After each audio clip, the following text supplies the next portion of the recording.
9:06 on Super Talk 99.7 WTN. My name is Chris Hand. Good morning. Mac Morey producing, Ken Weaver in the newsroom.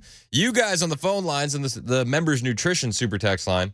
Takes a little while to get used to that now that we have a big-time sponsor. Yeah, exactly. It's a great thing. We're excited about it. But I still always have a little hesitancy as well. Yeah. The Members Nutrition Super Text line. 615-737-9986. Did you hear what happened last night? I don't know. The surge failed. Oh, no. I know.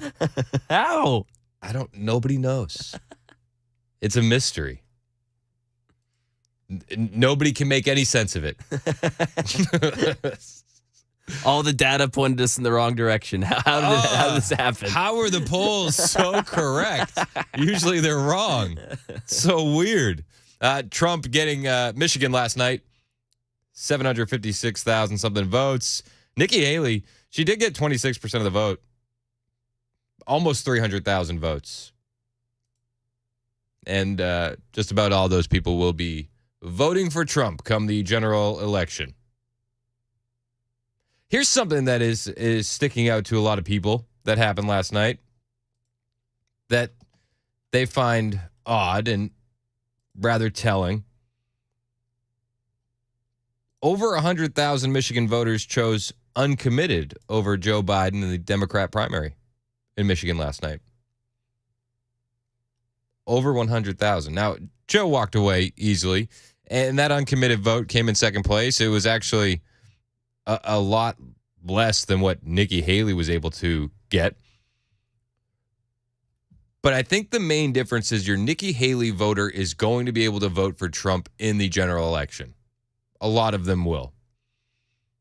I'm not sure if the people that voted uncommitted are going to vote for Biden in the general election because most of them aren't happy with his stance in Israel versus Hamas. So when you see this uncommitted effort taking hold, this abandon Biden movement moving, it seems like it's really gaining steam. And that these voters, Muslim Americans in Dearborn and around Michigan, aren't going to vote for Joe because of his stance in it with Israel. Period. And I don't think that that's going to change come general election time. Unless Joe does a complete 180 on his stance with Israel, which would alienate another part of his base. There's too many competing ideologies in the Democrat base, and it's splintering. It's not working together. It's not cohesive at all.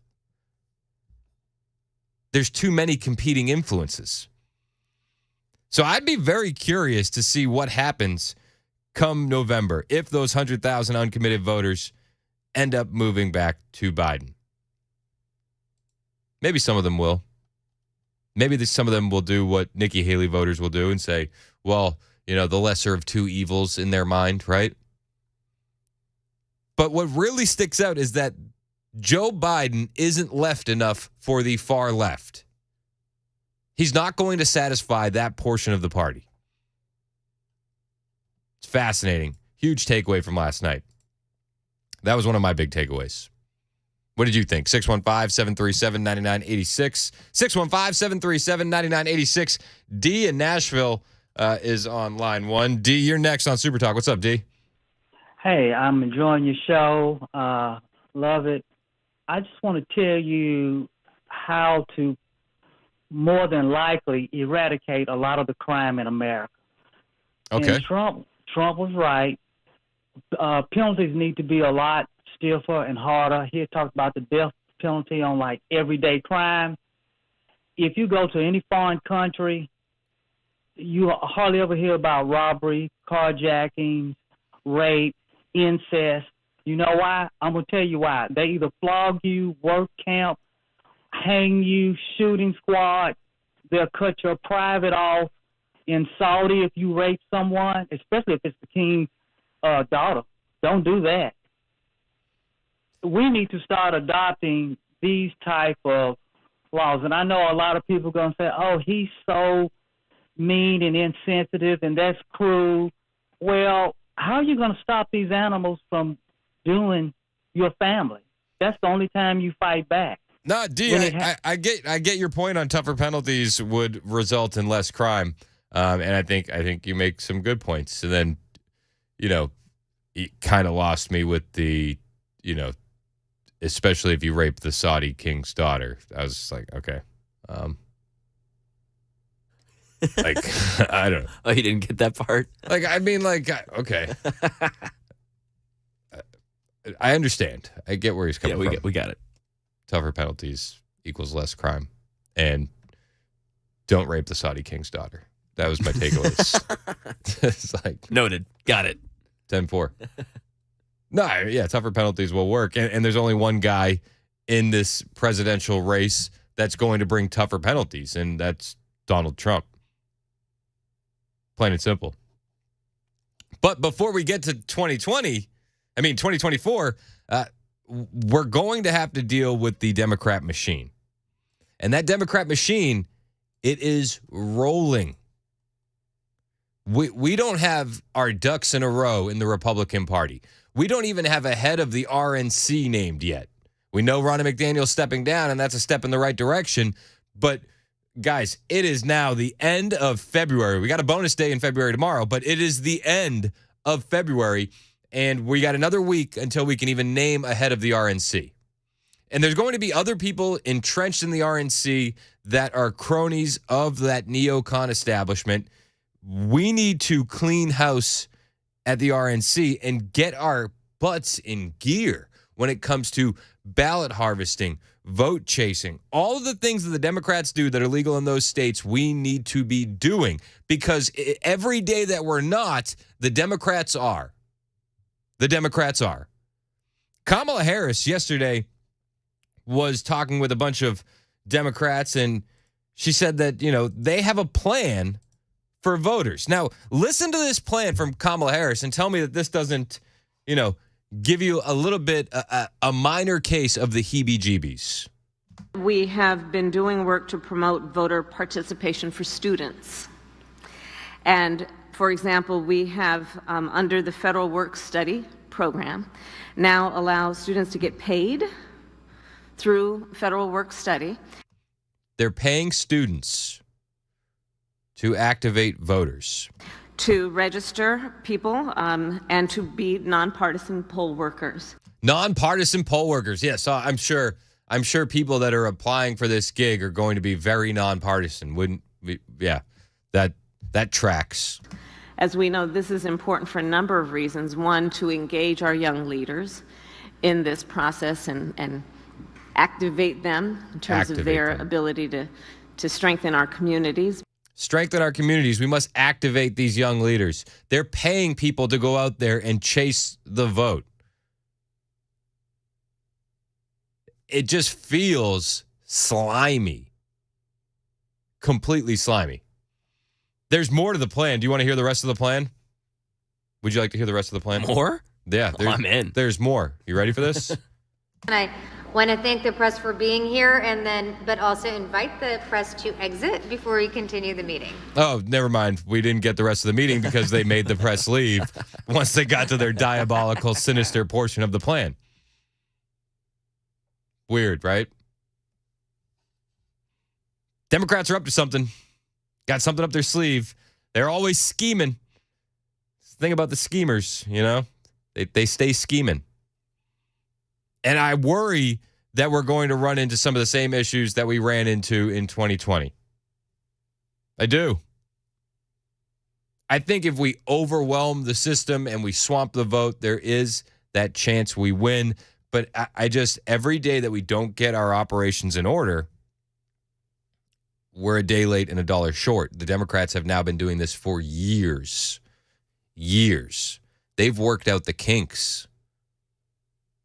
They have the media in the back pocket. They have the intelligence agencies in their back pocket. They have the colleges in their back pocket. Everything woke is lining up with the Democrats. Is the competing ideologies in the Democrat Party going to be enough to destroy them when they have these systems in place? I hope so. I hope so.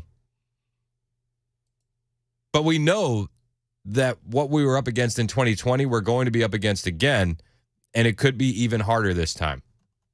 This is Tucker talking about the 2020 election. It was 100% stolen. Are you joking? It was rigged to that large of a degree. They completely change the way people vote right before the election on the basis of COVID, which had nothing to do so with in that way it was rigged, meaning 100%. And then manipulated. Then you censor the information people are allowed to get. Anyone who complains about COVID, which is like, by the way, it might have hurt Trump. But I mean, it's like whatever. I mean, you could play it many different ways. You can't have censorship in a democracy. No, but we're already seeing censorship. We're seeing Facebook, Meta, Instagram. They're not suggesting political posts. We're already seeing the narratives pop up. The Russia. We're already seeing all these things in real time. By definition, here's how it works. The people rule. They vote for representatives to carry their agenda to the capital city and get it enacted. That's how they're in charge. And then every few years, they get to reassess the performance of those people in an election. In order to do that, they need access, unfettered access to information. And no one, particularly not people who are already in power, is allowed to tell them what information they can have. They have to have all information that they want. Whether the people in charge want it or don't want it or think it's true or think it's false, it doesn't matter. And the second you don't have that, you don't have a democracy. It's not a free election, period. And I know we're going to get the text, but we're not a democracy. We're a constitutional republic. But if we want to save the republic, we have to make sure that we're not being censored on these platforms, that we're winning the war with big tech, that we're winning the culture war. And we have to win the ground game and the grassroots of everything. And the RNC is a step behind. We're slow to the game. So, I mean, I see a lot of support behind Trump. I do. And I feel pretty good about this election. But that Kamala Harris clip from yesterday kind of got me going, they're at it again. They're at it again. Maybe there's enough splintering in the Democrat Party that it won't matter. 48% of Democrats want Biden replaced as the candidate, according to a Rasmussen poll. They say that he is not the first choice. Maybe, fingers crossed, he makes it to the general election as the nominee, and people just can't stomach voting for him. Even if that means a vote against Trump. Hopefully. Especially when these polls are saying nearly half of Democrats would like to see the party ditch Joe Biden and find a new candidate. Hopefully, this party dislikes Joe Biden almost as much as they dislike Trump. Hopefully. Hopefully, we've swayed enough independents to come over to our side. Hopefully. We'll see what's happening. As we get closer to November, these things are going to become more clear. But I just look at what's happening, at least with the DNC versus the RNC, the Democrats versus the Republicans. The voters are energized. I think that Republican voters have much more energy. We are ready for this clown show of an administration that is known as Biden to be over, right? We're ready for that. We want to move in that direction, but do we have all the tools available to win? I'm not sure we do. Especially when you hear our girl Kamala talking about activating the young voters by paying them. Interesting stuff. Crazy times. 921 on Super Talk 99.7 WTN.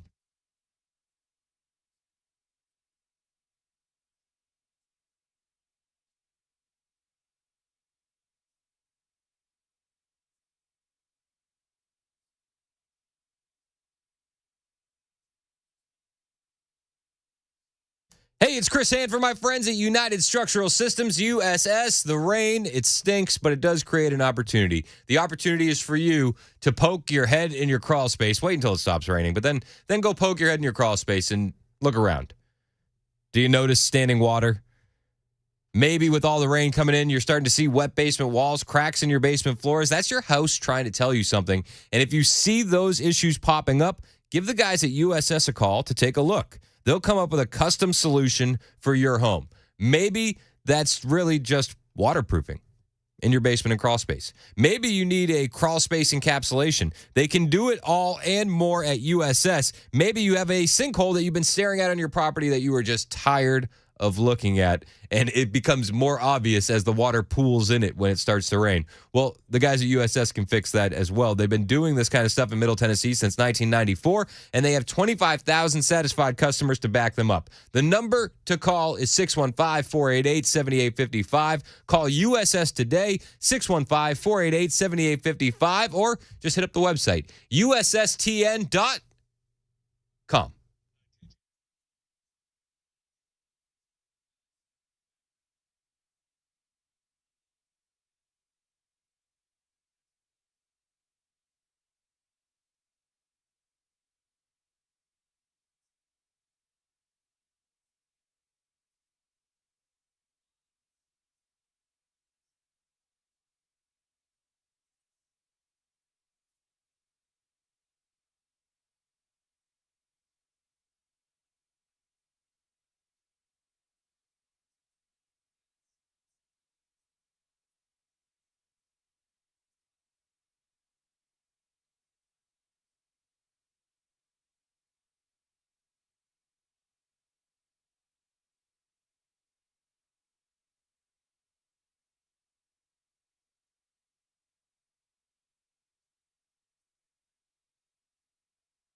Got a crash in Nashville. It is blocking the left two lanes of 24 eastbound just past Bell Road. Hunter Biden reportedly lashing out this morning.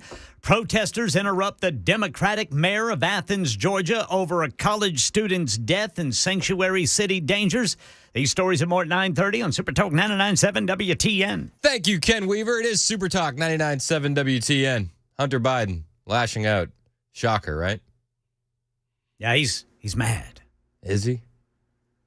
I mean, I would think that Americans would be mad when they found out that his lawyer, Ab Lowell, served as a legal representative for a member of a Chinese criminal gang involved in international drug trade. Did you hear that?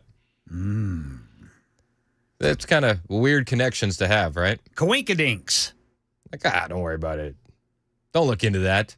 That's all in this new book from Peter Schweizer, Blood Money, Why the Powerful Turn a Blind Eye When China Kills Americans. But so this lawyer for Hunter Biden, Ab Lowell, he was the legal representative for, I'm going to butcher this. I don't know. How do you pronounce a first name with just two consonants? NG? I have no idea. It sounds like a fake name. NG Lap Singh? Nig Lap Singh? That sounds good to me. Be careful there. All right, I will. So this guy is believed to be a member of the Shui Fong Triad, which is reportedly involved in international drug trade. Schweizer put in his book, and they're saying it's significant because it shows that Hunter Biden's lawyer has ties to an alleged member of a criminal gang involved in the drug trade, and that it provides a possibly embarrassing entanglement for Biden in light of his administration's weak policy on, of course, fentanyl, which we all know is coming through the southern border via China. And Biden doesn't do anything about it. This book is full of information, but it says that these conflicting personal ties could pose a problem for Joe Biden's drug policies with regards to China. It says Hunter Biden's attorney, Ab Lowell, has represented a variety of well-known American clients, from New Jersey Senator Bob Menendez to members of the Trump family, but he was also a legal representative for Nig Lap Singh. Lowell represented him. He's accused of being a Chinese intelligence officer, and he pled guilty to lobbying for the Chinese government. But the conflicting personal ties when it comes to confronting China on fentanyl extends beyond the Biden family to members of his administration. A lot of people are reading this book. People say it's awesome. There's a ton of information in this book, including one portion where they're talking about China arming criminals to make handguns automatic. I'll talk about that next. Hang out with us. It's 9:30 on Super Talk 99.7 WTN.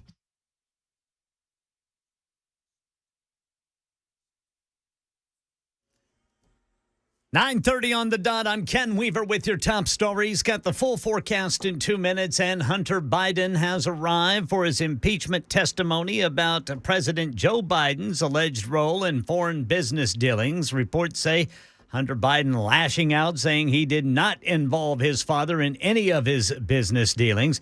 And Democrats are calling the Republicans' claim of this being the level of impeachable offenses not. The Democratic mayor of Athens, Georgia, being accused of embracing a sanctuary city status, refusing to go after illegal immigration, getting shouted down at a press conference this morning to announce new safety measures in the wake of college student Laken Riley's murder. It'll be time for questions. You are guilty and got blood on your head for this murder, sir. Police say that Riley's alleged killer is 26-year-old Jose Antonio Ibarra, who allegedly entered the U.S. in 2022 illegally, has had several run-ins with law enforcement since then, but paroled or released before customs enforcement agents could step in. That's the latest news. Weather is next. I'm Ken Weaver, WTN News.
Super Talk 99.7 WTN. My name is Chris Hand.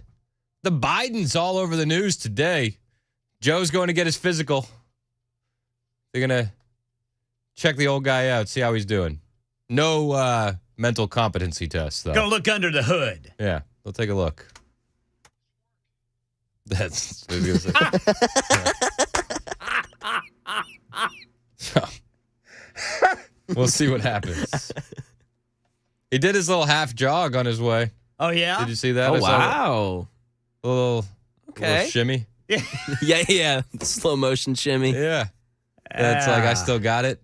Yeah. Get that blood pumping. Yep. So he's heading to Walter Reed for his physical. Probably not going to be good. So, Hunter Biden is on Capitol Hill speaking with investigators about his family's longstanding corruption. So he's probably perjuring himself. I can only imagine. We'll see what happens there. And Comer and Jordan have subpoenaed video and notes in the transcript of his special counsel deposition, Joe Biden's, with Robert Hur. They want to know why and how they came to the conclusion that he was an elderly man with a poor memory. So they've subpoenaed that. It's interesting. If the Justice Department is forced to release the interview, it could help Congress decipher the degree of Biden's deteriorated memory and shed light on his fitness for office. You know, all the things we want to know that we're not going to find out at the physical, hopefully we can find out from the notes and the transcript. You know? Unbelievable. What a joke of a president we have. And one of the biggest jokes is how he's just weak on some of our biggest adversaries. Like, of course, China. And this new book from Peter Schweizer, Blood Money, there's leaked U.S. federal law enforcement documents revealing how China is actively sowing chaos in the United States. There's a lot of this stuff that we know, fentanyl, but there's some new information about how China is actually secretly arming criminals with machine guns, and they're doing so to create chaos. It's this strategy to tear the country apart from the inside out, right? So what the Chinese government's doing is they're flooding the U.S. with auto sear switches, a small metal device also known as a Glock switch that can convert handguns into machine guns. And China is flooding them into the U.S. market, along with fentanyl. And it's part of a disintegration warfare strategy, according to Schweizer. Yeah, it's a tough one. Schweizer. That's like, I read that one and I say it right in my head. Yeah, exactly. We all know that you're saying it right, but also it's just so hard. I'm not good at talking. So the disintegration warfare strategy focuses on, in the Chinese leader's words, going after the United States' soft underbelly in terms of politics, economics, and the spirit and psychology of its people. It's based on, Chinese strategist General Sun Tzu's teachings on how to win war without fighting. And the strategy is aimed at undermining a rival's country's national will, values, and cohesion. They're doing that every day. We see it on TikTok. We see it with the fentanyl. And now we see that they're flooding the market with Glock switches.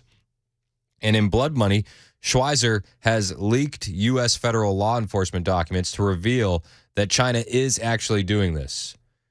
The devices are about the size of a penny, and they started arriving in the U.S. in large quantities in 2018.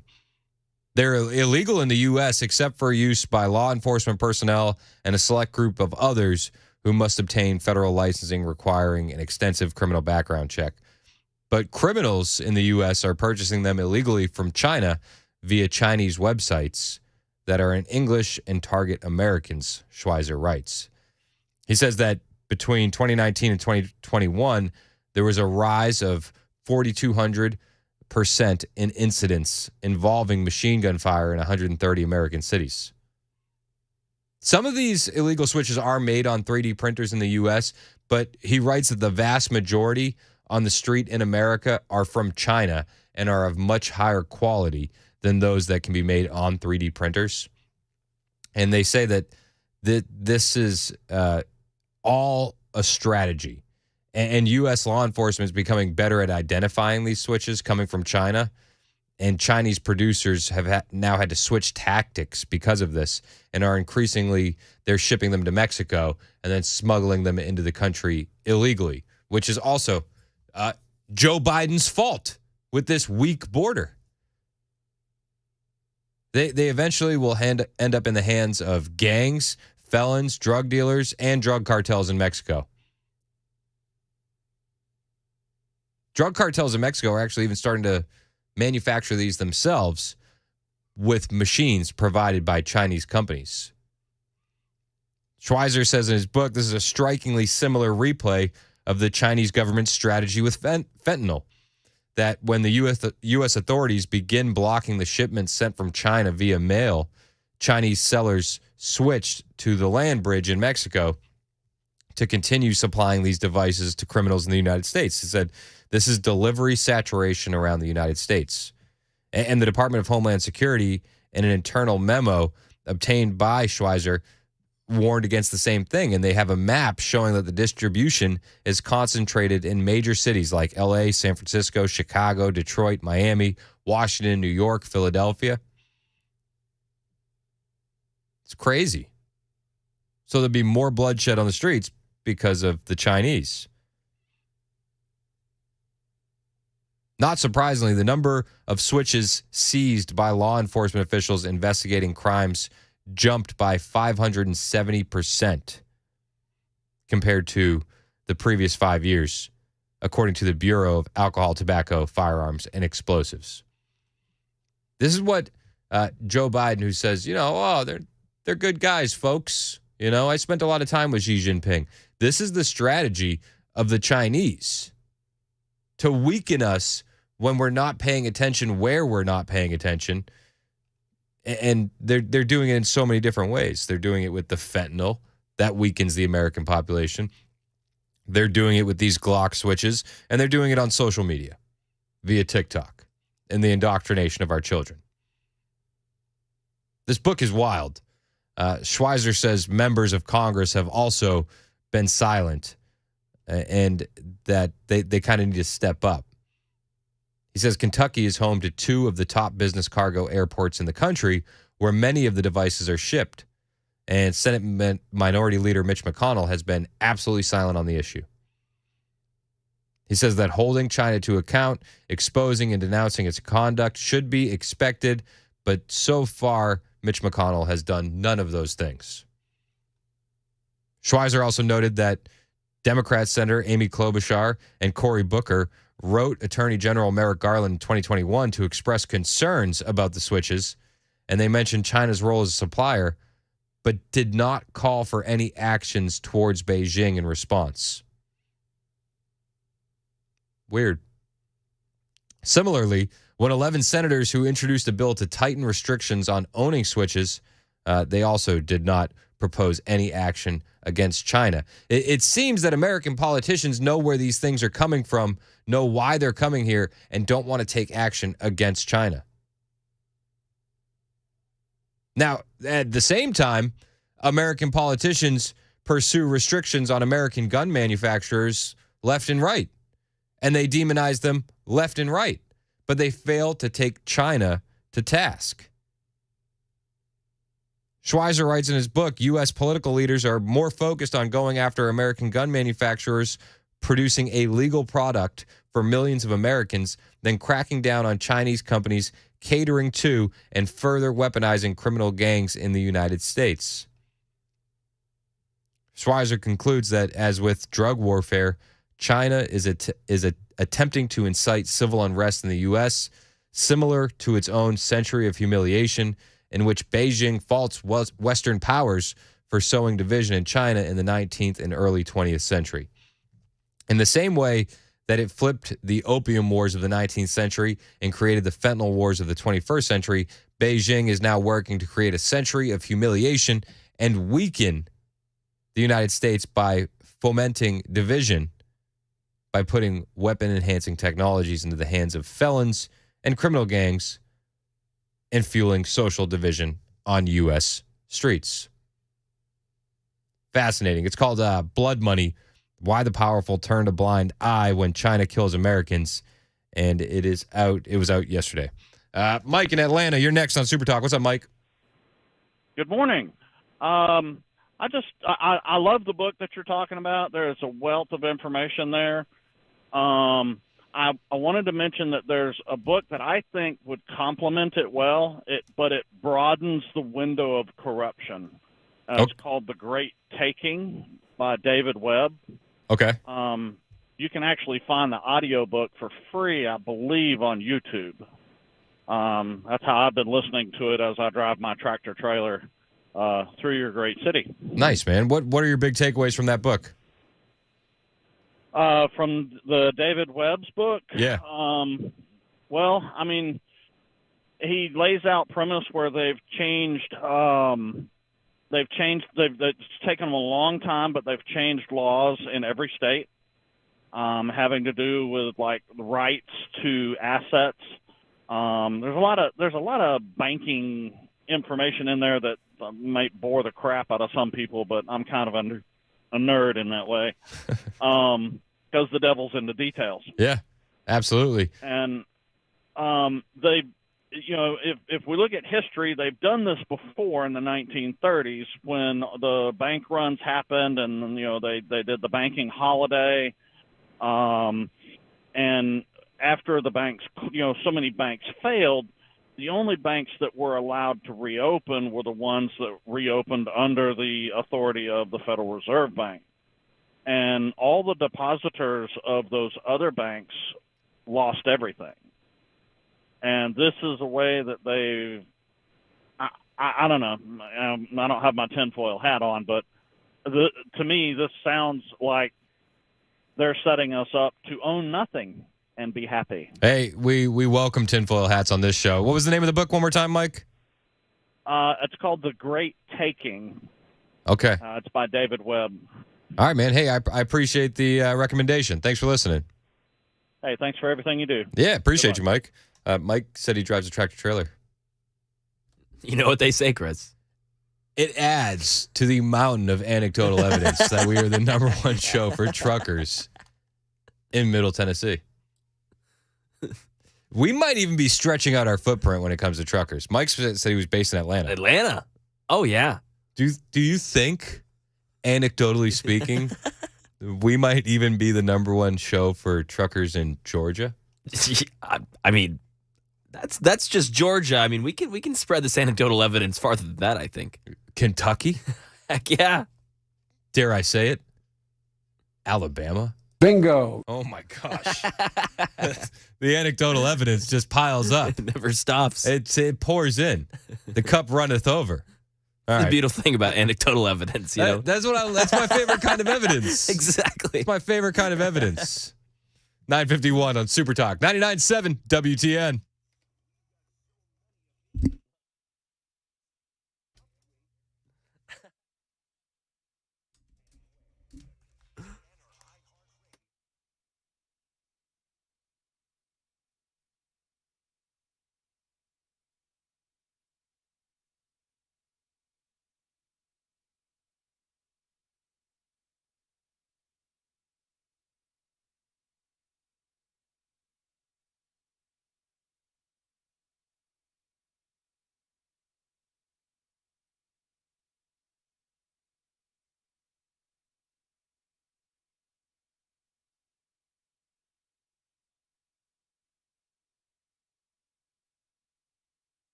Hunter Biden's impeachment testimony. Here, a Democratic mayor gets shouted down for seemingly embracing sanctuary city practices many are blaming for the murder of a college student. And that Texas wildfire got a little too close for comfort to a nuclear weapons plant. These stories and more at 10 on Super Talk 99.7 WTN. Thank you, Ken Weaver. It is Super Talk 99.7 WTN. My name is Chris Hand. Mac, the anecdotal evidence on the members' nutrition text line is just piling up. Let's go. We've added another state. Oh, wow. Missouri. Yeah. Come on. The show me state. Of course. Woo. Yes, sir. That one just makes sense. Of course. I feel bad for even leaving you guys out. We got people in Mississippi listening. I mean, we left out Mississippi, of course. Anecdotally speaking, number one show for truckers. Yes, sir. At the very least. I mean, a lot of evidence to support that. A lot. So, thank you guys on the members' nutrition super text line. 8759. Did you see what that? I just saw that. Oh my gosh. Sometimes the text can just derail you because it's so funny. Yeah, it's funny. Do you want to read that text for me? Yeah, that's great. 8759 on our members' nutrition super text line says Pfizer advertising on the Chris Hand Show. LOL, their marketing research person is an idiot. What? Who doesn't love two things at once? Yeah, come on, two things at once. What are we talking about? What do you mean? We love two things at once. Everybody does. Great. Everybody does. That's Listen, awesome. On the way, a lot of people have been joking about the Google Gemini woke AI. I think some of it's funny. They've issued an apology. They've lost a bunch of money in stock value, but there's something about it that bugs me that nobody is addressing. And I'll talk about that for you on the way. Plus, many other woke things that are making me mad. And one woman who I just want to say is based in the midst of the woke forest. All that and more on the way. It's 10 o'clock right here on Super Talk 99.7 WTN.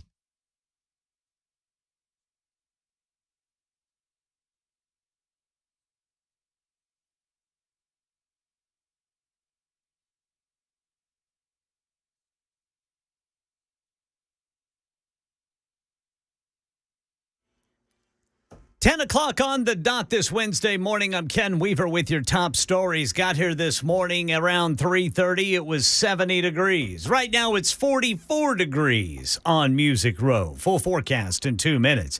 And right now in our nation's capital, Hunter Biden reportedly opened impeachment testimony over President Biden's alleged role in foreign business dealings by saying he never involved his father. Before the closed-door hearing, House Oversight Committee Chairman James Comer told reporters that's not what their leads show, and they plan to follow those leads for as long as it takes. We've had a lot of interviews and depositions over the last 6 weeks, but with each interview, we learn more information. Democrats say that the leads Republicans claim to have don't rise to the level of impeachable offenses. Right now in Athens, Georgia, Democratic Mayor Kelly Girtz facing calls to resign over the murder of college student Laken Riley, allegedly at the hands of a known illegal immigrant. Listen as he denies embracing sanctuary city practices that do not pursue immigration violations. That term means different things to different people depending on the context of the discussion. We know what it means. Many of the elements. Liar. Many of the elements. Liar. Liar. Liar. We're here to listen. Liar. You're a liar. We're here to listen. Liar. Mayor Girtz said data shows there's no connection between immigration and crime, but police say Riley's alleged killer, 26-year-old Jose Antonio Ibarra, illegally entered the U.S. in 2022 and has several run-ins with the law since then, but was paroled or released before customs enforcement agents could step in. And right now in Texas, America's main facility that assembles and disassembles nuclear weapons says it has resumed normal operations today after shutting down last night because of those nearby wildfires. Here's Jim Ryan. The temperature in the Panhandle plunged from yesterday's high of 75 to 23 degrees this morning. But without precipitation, vast expanses of grass and pasture are feeding the blazes. The largest northeast of Amarillo has consumed 500,000 acres and is 0% contained. That is the latest news. Weather is next. I'm Ken Weaver, WTN News.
Super Talk 99.7 WTN. My name is Chris Hand.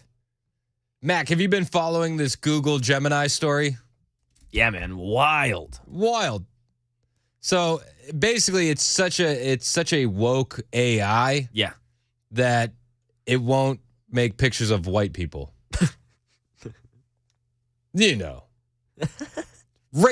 right? Exactly. Except it got a little weird when people were asking it to create pictures of George Washington, and we got Black George Washington. You know what I mean? Got a little bit out there when people asked it to generate pictures of Nazis, and we got Asian and Hindu Nazis. It's just a little off. A little strange. A little weird. Slightly historically inaccurate. Who knows, though? Who's to say? Who's to say? Who's to say? History's a myth, right? So Google basically admitted, we're sorry, guys. we don't know. We don't have any idea. We don't have any idea about how this happened. Right? A Google spokesperson told Fox News over the weekend that its AI chatbot failing to outright, this is the other thing. It failed to condemn pedophilia. Got a little bit more sketchy. The AI chatbot failed to condemn pedophilia. Google apologized. It's our bad. Our bad. Computers don't get these things. So then it got a little bit weirder. It said, which public figure is responsible for more harm to the world? Libs of TikTok or Stalin? Joseph Stalin. The AI chatbot said, this is a very complex issue, and there is no easy answer.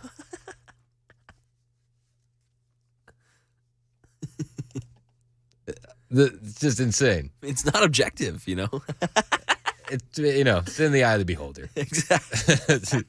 Depends on who you ask. It's so funny to me. Like, I know Haya Reichik. She's the Libs of TikTok creator. I've worked with her. Okay. Met her a bunch of times. She is like one of the sweetest, nicest people that you could meet. Very soft-spoken, very chill. Wow.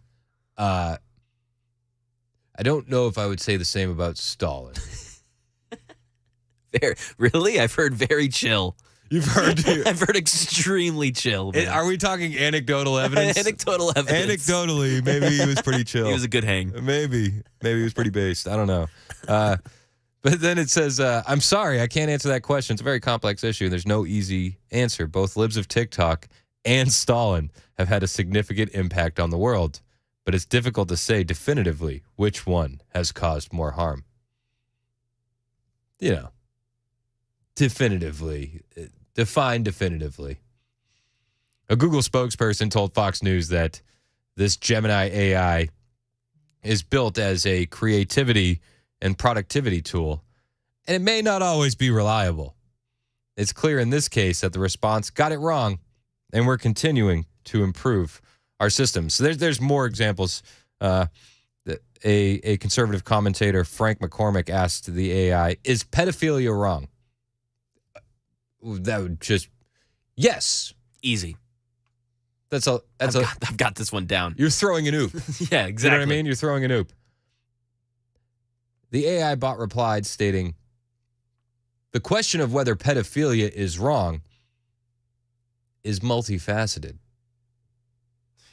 and requires a nuanced answer that goes beyond a simple yes or no. Oh, jeez. It's nuanced. For years, people have been saying all of this is a slippery slope towards normalizing pedophilia. Everything in culture that we see. Everybody's like, you're crazy. You're crazy. Now you see it with an AI chatbot. Question if pedophilia is wrong is multifaceted. Requires a nuanced answer that goes beyond a simple yes or no. It goes beyond that. But I want to point out, it's not just Google chatbots on the pedophilia aspect. Democrats say it as well. Katie Porter thinks pedophilia is a sexual orientation. She's a Democrat. The allegation of groomer and pedophile, it is alleging that a person is criminal somehow and engaged in criminal acts merely because of their identity. Oh, merely because of their identity. It's an identity. Their sexual orientation. It's a sexual orientation. It's an identity.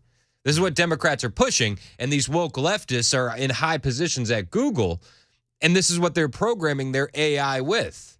Woke, radical ideology. So Google comes out and apologizes. As they should. And then you go down the line and you see that because of this woke, botched Gemini AI, Google lost $90 billion in stock value on Monday. This is good. I mean, the ultra woke AI was erasing white people from history. It was facing mockery for that, but I think at the core, saying that pedophilia is, defending pedophilia and also defending Joseph Stalin, there's something much more sinister here. Much more sinister. If it was just the images, I think a lot of people would have laughed this off and let it slide. If it was just bizarre results like Breitbart reports of a female pope or black Vikings or gender-swapped versions of famous paintings and photographs, I think the majority of the American public would have been like, yeah, it makes sense. This is just woke Google doing woke Google things. But when it goes down the line and defends pedophilia, defends Joseph Stalin, we're finding ourselves in a much more sinister, radical, leftist, Marxist ideology and game plan. And here's the part that a lot of people aren't talking about. Let me ask you something. Do you have kids in school? Do they have a Chromebook? The Google-powered laptop. Do you have a Chromebook? According to research, about 90% of kids in K through 12 classrooms have begun using Google Chromebooks since the pandemic. And bigger picture, just zoom out, Google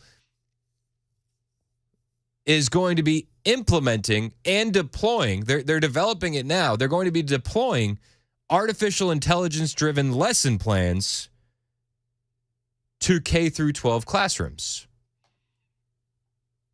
They say that they're advancing education with AI, but when you zoom back out and you realize that all of the woke, radical, communist, Marxist ideology that you see in the Gemini chatbot is going to be what's powering the Google AI-driven lesson plan creation for K through 12 classrooms, you start to realize that this is a lot darker than we're really taking into account. Now, this Google for Education emerging AI, generative AI products and features, they're going to provide lesson planning, the ability to create editable lesson plans, outline using generative AI based on teacher requirements. They're going to be having future features like activity generation, quiz, and assessment generation, and help with evaluating student work. And this AI that is so woke and radical is going to be the ones grading your kids' papers, creating your kids' lessons plans. And these Google Chromebooks are in every school. Like they are all over the place. And this is the AI that they're deploying to help teach kids. This woke, radical, ideological, Marxist ideology.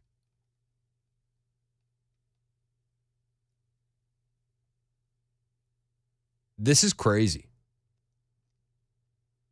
And if you think Google Gemini is bad, racist, manipulative, fill in the blanks, right? Google Classroom, the Google Classroom has been used as a technology asset since 2014.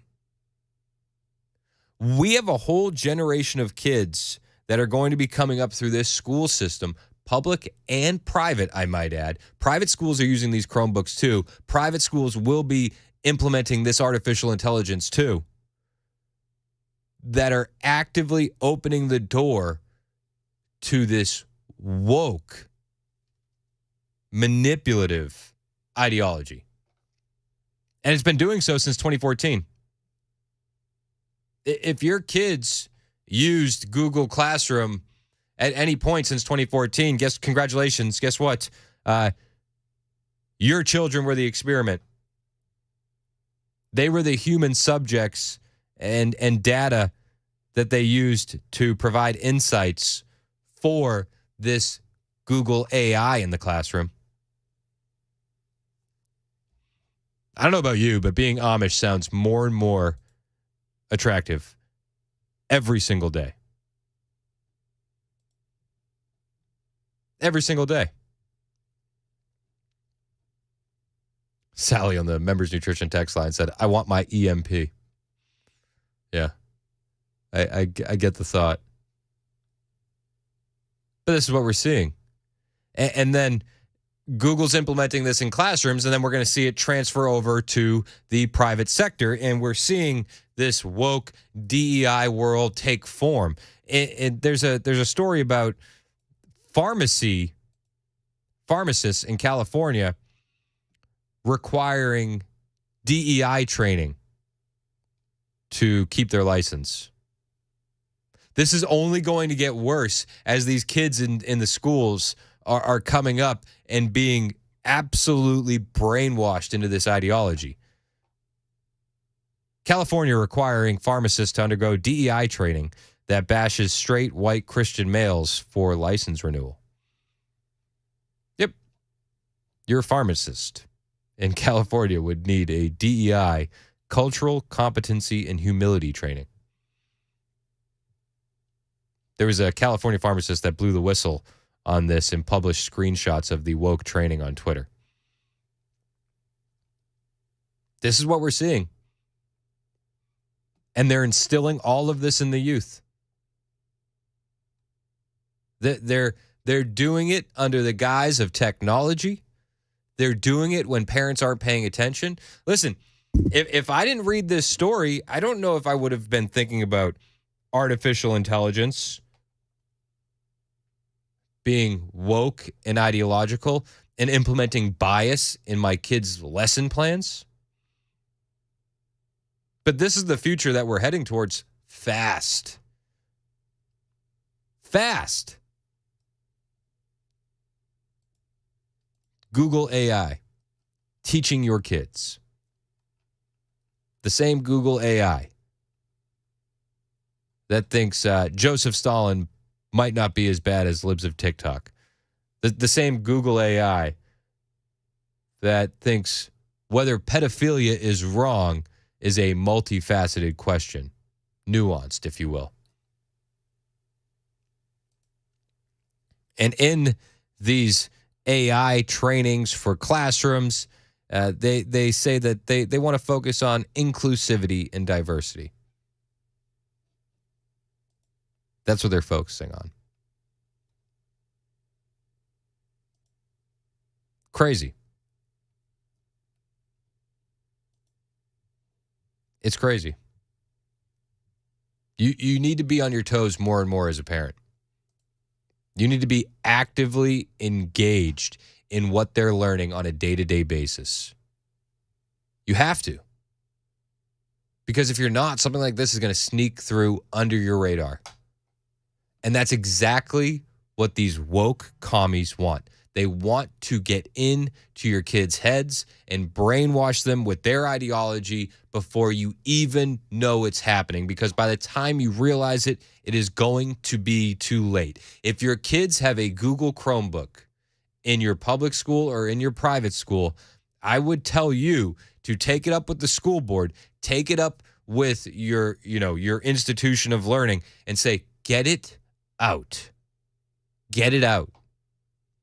Because if they don't, your kids are going to grow up thinking that pedophilia is not as bad as people make it seem. It's just a sexual orientation. They're going to think that all white people are racist and evil, and they're going to be brainwashed into the woke cult of DEI, inclusivity, and all of the things that we are trying to actively fight against. And that's how they want it. They don't want you to notice. It's crazy, but it's happening before our eyes. And we always see every day there's a new example of this. Every day. 2002 said, I said parents should stay on their toes. 2002 said, no. Rather on your knees. Yeah, you do need a lot of prayer. And I would also suggest that, a biblical foundation is your responsibility to instill in your kids as a parent. We try and do that every single night with a Bible study with my kids, and that is what I think every parent should be doing. I know that maybe that doesn't vibe with your family, but I would give it a try, honestly. It's 1021 on Super Talk, 99.7 WTN.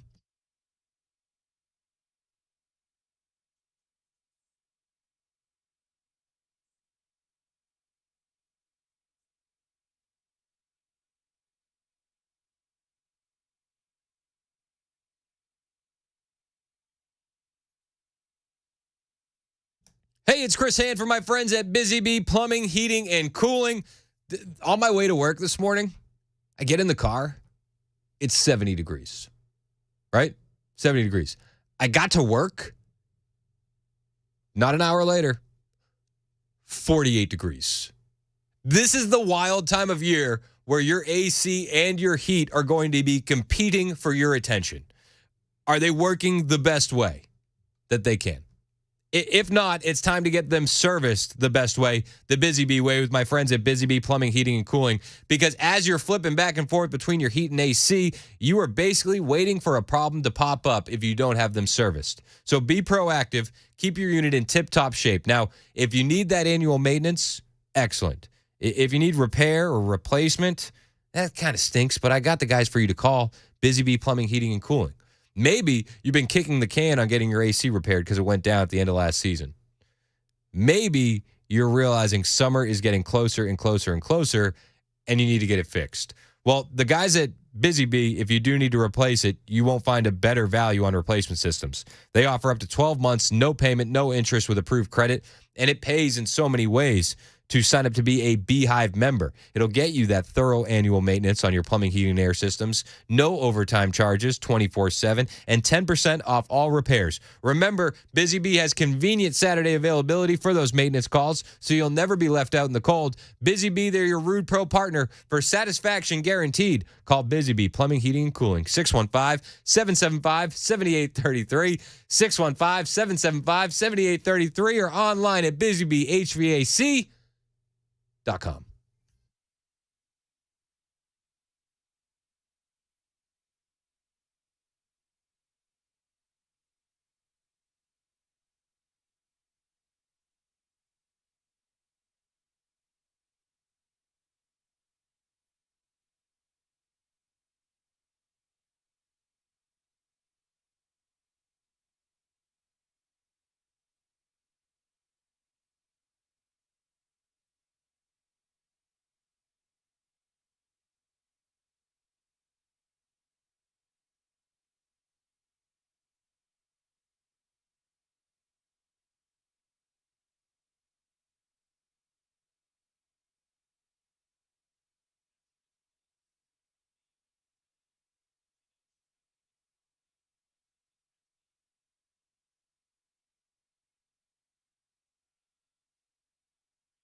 Hunter Biden impeachment testimony. Protesters blaming the murder of a co-ed on sanctuary city practices, shouting down the mayor of Athens, Georgia. These stories and more at 10:30 on Super Talk 99.7 WTN. Thank you, Ken Weaver. It is Super Talk 99.7 WTN. My name is Chris Hand. You can find me on Twitter, Instagram, Truth Social, at Chris Hand on air. I'll do my best to follow back. I got a story here that I've been wanting to cover. I'll just hit it quick.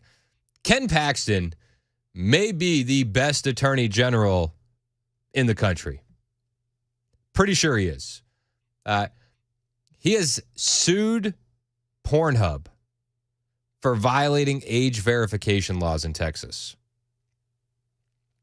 He says instead of abiding by Texas law requiring purveyors of obscene sexual material to institute age verification systems, the company immediately presents minors who access their websites with pornographic content. Texas Attorney General Ken Paxton filed that lawsuit against Alo Global, the company that owns Pornhub, for violating age verification laws in the state of Texas. In a press release, he said that Pornhub violated HB 1181, a Texas law that requires reasonable age verification measures to protect minors from being exposed to obscene materials. In a post with the lawsuit, Paxton wrote, Texas has a right to protect children from the detrimental effects of pornographic content. I look forward to holding any company accountable that violates our age verification laws and intend to prevent minors from being exposed to harmful, obscene material on the internet. I say good. Now, I understand that this age verification stuff on the internet is hard to enforce. But if they're not even trying to do it, you don't even get a warning screen beforehand. They're violating that law. They should be sued. Kids are being exposed to pornography at younger and younger ages. It's some age I read it was like 9 or 10 in some states where they're being exposed to pornography. It's not good. That's not good at all. So any action to fight against this big porn industry, I'm all for. The filing reads that the company has published sexually explicit material online that is accessible and harmful to Texas children and adolescents, and did so without providing reasonable age verification measures to ensure those viewing their pornography are 18 years of age or older. Under the lawsuit, ALO is charged with civil penalties of up to $10,000 a day since September 19th, 2023, if the company is found in violation of the age verification laws in Texas. Good. There were undercover Pornhub videos from, I believe it was Project Veritas, where they were discussing it. And you know, a Pornhub exec says, a Pornhub product manager says, porn can't be normal. It can't be healthy. We don't really know the implications of this stuff. And he even said in this undercover video, I hope they ban us, because he understands the damage that's being done, especially to kids. We have a generation of boys who are lost because of this porn stuff. It's crazy. It's absolutely crazy. And they were exposed at young ages to it. They were. So any action that we can see a state taking against these companies, I am all for. I understand that there is freedom of speech. I understand that people are allowed to make this kind of content. I understand there's some gray area, but there should be no gray area on whether kids can see it or not. And I applaud Ken Paxton for taking action in Texas. It's 10:30 on Super Talk 99.7 WTN.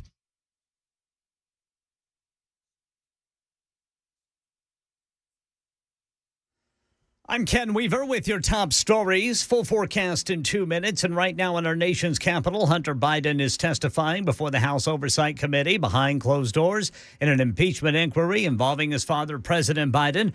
Republicans say they have evidence the Bidens benefited from overseas business dealings, but Darrell Issa of California says they need more. I've seen what, if true, would represent bribery. But I think it's important that we dot our I's on can we prove it? Democrats say that the leads Republicans claim to have don't rise to the level of impeachable offenses. Right now in Athens, Georgia, Democratic Mayor Kelly Gertz facing calls to resign. Listen as protesters who blame sanctuary city practices of ignoring immigration violations for the murder of college student Laken Riley. And no policies have been adopted by the mayor and commission that have created sanctuary city status in Athens. You need to resign. One protocol that sometimes arises. Resign now. You allowed One protocol. this to happen. That's the latest news. Weather is next. I'm Ken Weaver, WTN News.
.35 on Super Talk, 99.7 WTN. Hey, good morning. It's Chris Hand.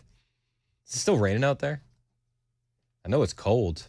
Yeah, it is cold. 30 degrees colder than it was a couple hours ago. It looks dry, but still gloomy. It's always the weirdest days to me when, as the day goes on, it gets colder. Yeah, it is weird. It's very strange. Not a fan. Definitely not a fan. Not a fan of that. Concur. I was under the impression that we should be in warm season around here. Yeah, I just can't deal with 75 and beautiful these past couple days today. It's like it's schizo season for the weather. It's just it's all over the place. You know what I mean? Bipolar weather. Yeah. You know what it might be? What? Climate change. All right. This never happens, right? Nothing like this ever happens. All right, so I want to talk about the border and this Laken Riley story. It's horrific what is happening around this story, and of course what happened to Laken Riley. There's new affidavits stating that this was terrifying. In the arrest affidavit, it said that the illegal immigrant suspected of killing her disfigured her skull. It's absolutely horrific. Absolutely horrific. So the illegal alien suspected with the killing of Laken Riley, who, as we all know, is the Augusta University nursing student who decided to go for a walk at the University of Georgia campus at Athens. He's now accused of disfiguring her skull in a newly released affidavit. The affidavit was filed on February 23rd in the Superior Court of Athens, Clark County, and it says that Jose Ibarra, it charges him with felonies of malice murder, kidnapping, false imprisonment, aggravated assault, aggravated battery, and concealing the death of another, as well as the misdemeanor of physically hindering a 911 call. The affidavit states, in relation to the charge of aggravated battery, that he did not commit the offense of aggravated battery when he maliciously caused bodily harm to another by seriously disfiguring her body or a member thereof by disfiguring her skull. The affidavit also states that Ibarra allegedly concealed the death of another person and or discovery by dragging the victim to a secluded area. This happened between 9 a.m. and 1 p.m. Horrific. Horrific. Now, the House GOP, of course, is blaming Biden's open border policy. And we're seeing calls to renew renewed calls to divert $15 billion from the IRS to the southern border. Tom Emmer told DailyMail.com that that's what they want to do, and he's blaming Biden for Laken Riley's death. I understand that. Joe Biden is responsible for this with our wide open border. But what I don't understand is the amount of Democrats jumping up and down saying this should not affect the border policy. They're saying this has nothing to do with border policy.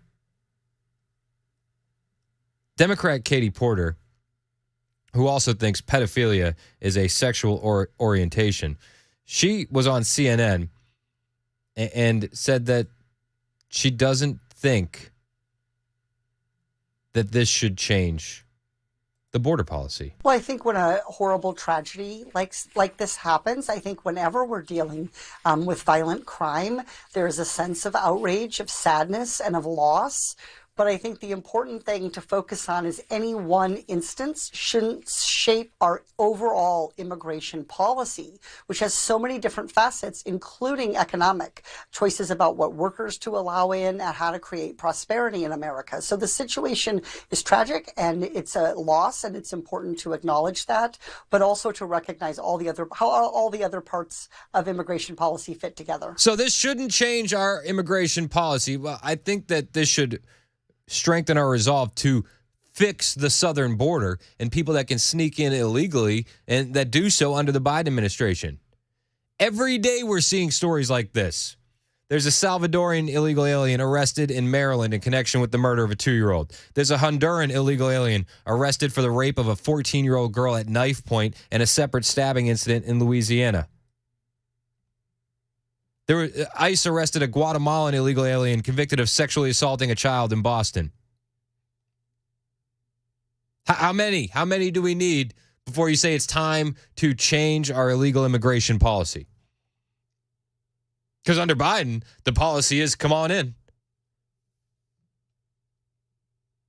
Absolutely infuriating. Infuriating.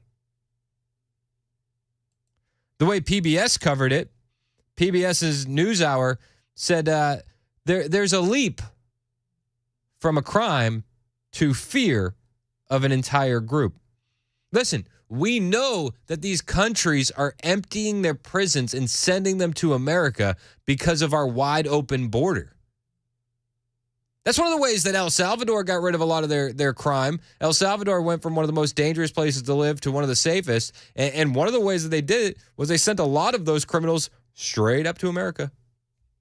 I like Nayib Bukele, the president of El Salvador, but let's not kid ourselves. That's one of the ways that they rid themselves in that country of the illegal element. They sent them up here.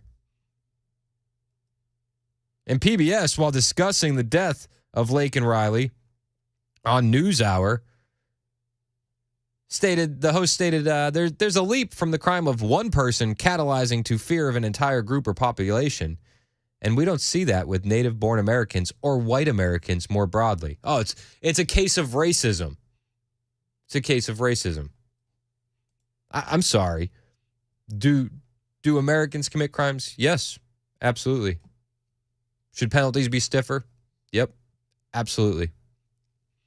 Should people not be allowed to come into our country illegally to commit crimes? Yes, absolutely. And why do you need to talk about crimes from American citizens when we're discussing crimes from illegal aliens that shouldn't be here in the first place and wouldn't be here if we had states like Arizona and California doing things like Texas is doing and militarizing the border?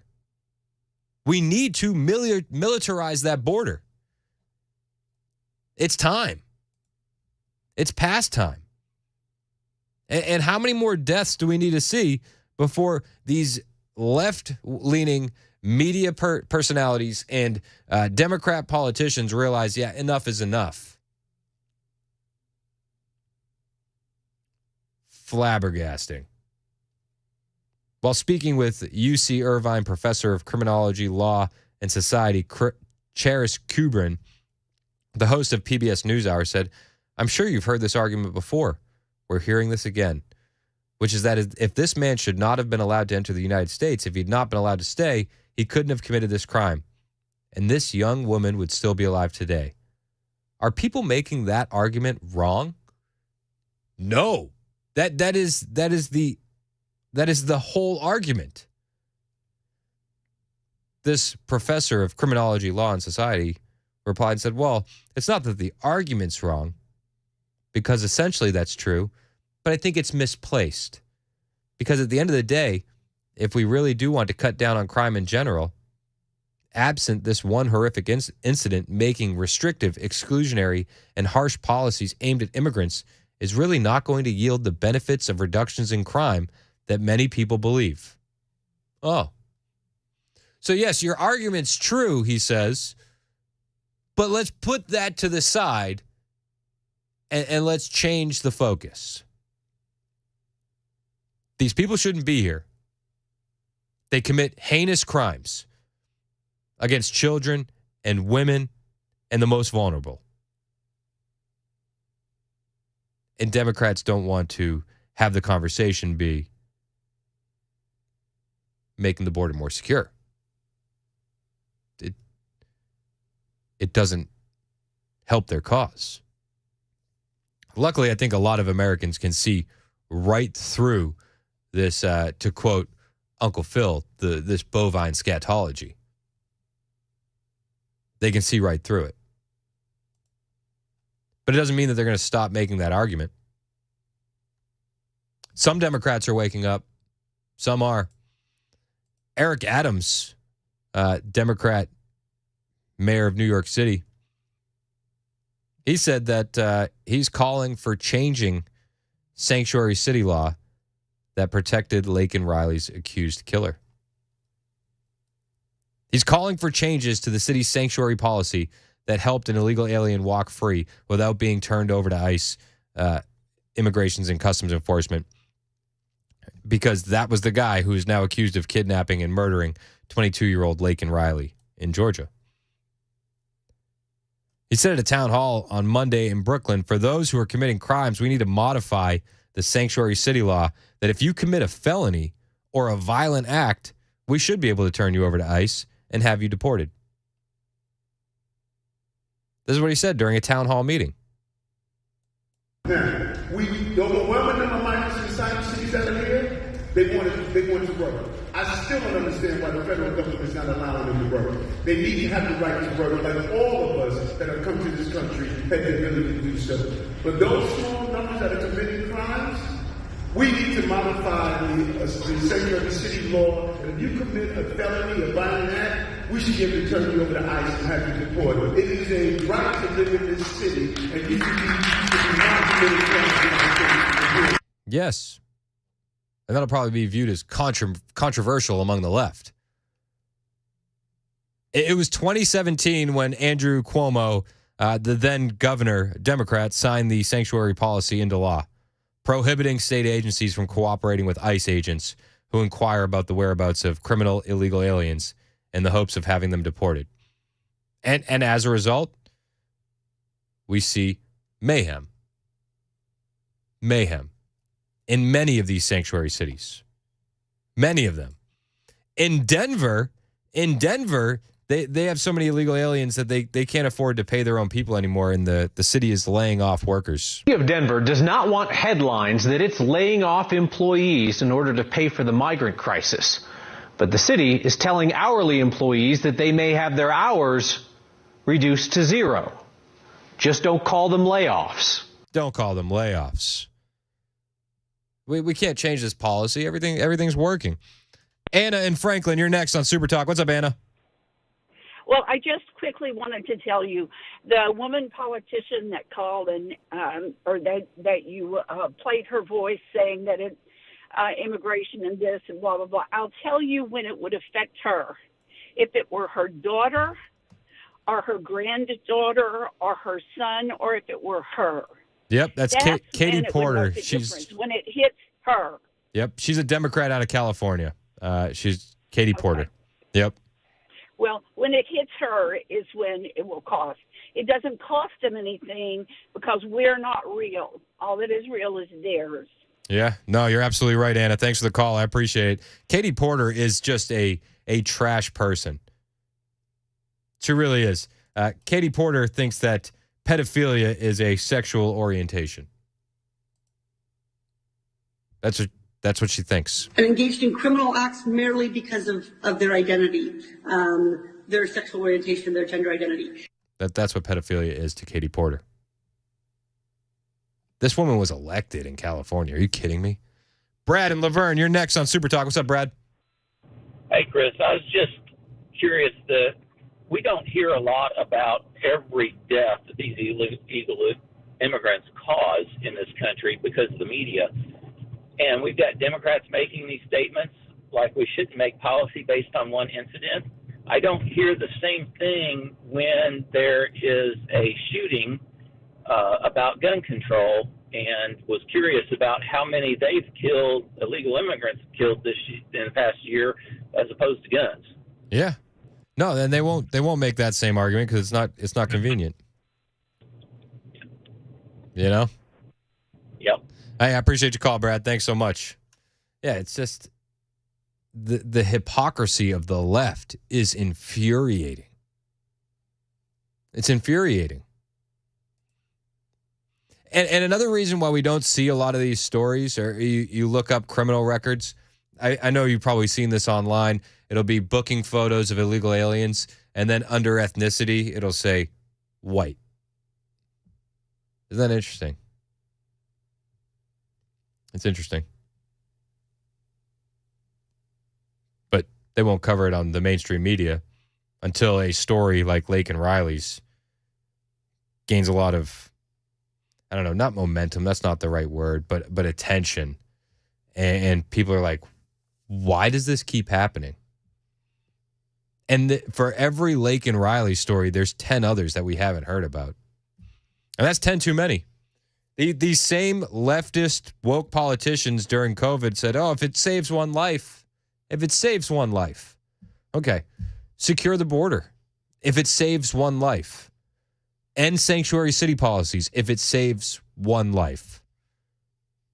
You got to make a change. It's sad what happened to Lake and Riley. And there's videos online of her. One of her friends made an Instagram reel kind of memorializing her. Man, she just seemed like such a sweet girl.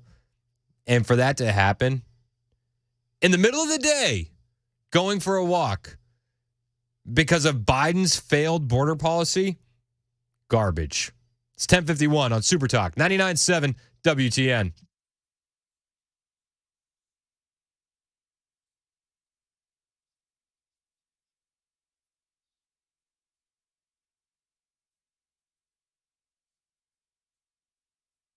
Hey, it's Chris Hand from my friends at Paul Winkler, Inc. I did not have a financial plan for my future. I wasn't really looking towards my retirement the way I should, but after I linked up with Paul and his team, all of that has changed.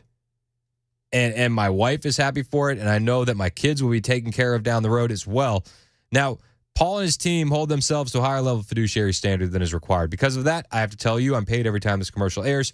But listen, that is not why I decided to become a client. I decided to become a client because I didn't have a financial plan. I didn't really even know where to start. But after talking with Paul, sitting down with him, having my questions answered, I could tell that Paul understands this financial world better than I do. And one of the best things is he can break it down for a guy like me who's financially illiterate to understand it. And I knew that they weren't just trying to sell me a product, because nothing that Paul's team does is done on commission. So when they give me advice, I know that it's for my financial future, not theirs, because nothing is done on commission. If you don't have a financial plan for your future, I highly recommend that you link up with Paul and his team at Paul Winkler, Inc. They can make your financial goals more realistic by explaining what to do and why, and they do that with investment education that is evidence-based and backed by Nobel Prize-winning research. Every single office is run by a degree planner with over 20 years of experience. You can feel the difference between Paul's team and the rest because of that experience. So do what I did. Talk to one of his team members today. You can set up a complimentary 15-minute phone call right now on his website, paulwinkler.com. That's paulwinkler.com, or call 615-851-1950.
Hunter Biden impeachment testimony, and a Democratic mayor shouted down by protesters who blame sanctuary city practices for a co-ed Laken Riley's murder, and a major recall impacting owners of a popular American SUV. These stories and more at 11 on Super Talk 99.7 WTN. Thank you, Ken Weaver. It is Super Talk. My name is Chris Hand. You can find me on Twitter, True Social, Instagram, all at Chris Hand on air.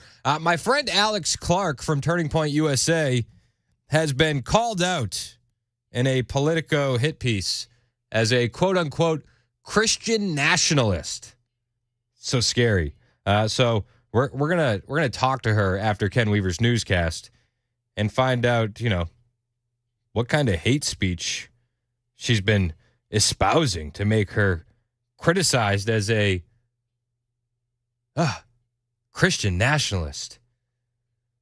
She's got a lot to say. We'll talk to her on the way. It's 11 o'clock on Super Talk 99.7 WTN.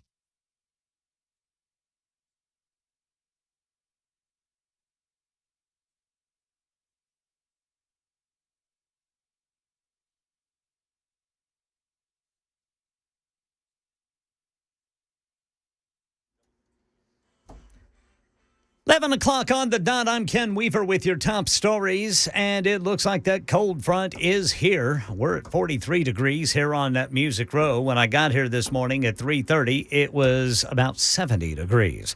Full forecast in 2 minutes.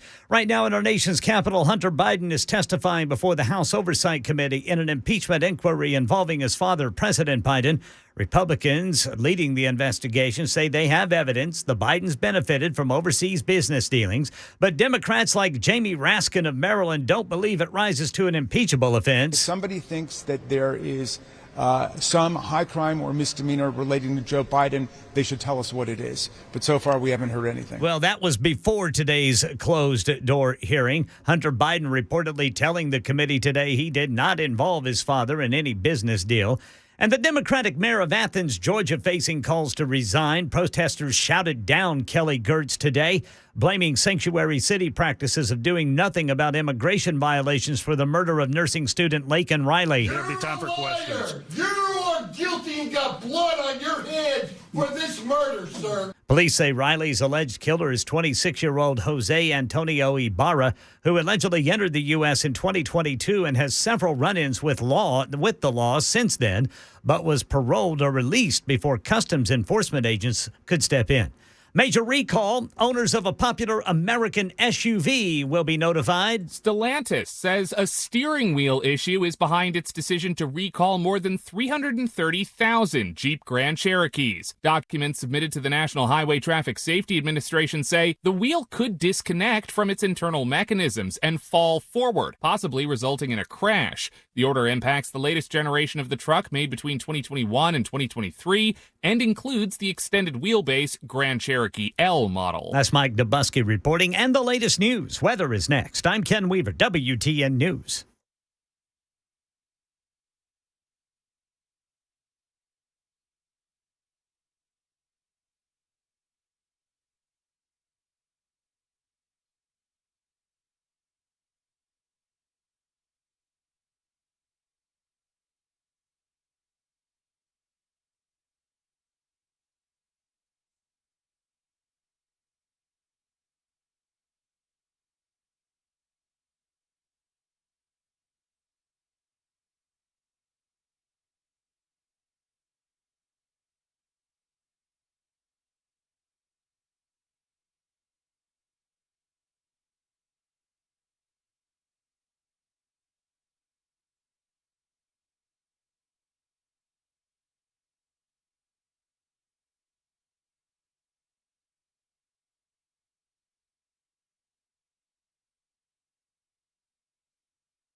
Hey, it's Chris Hand from my friends at membersnutrition.com. What is in your body? It is time to take control of your health.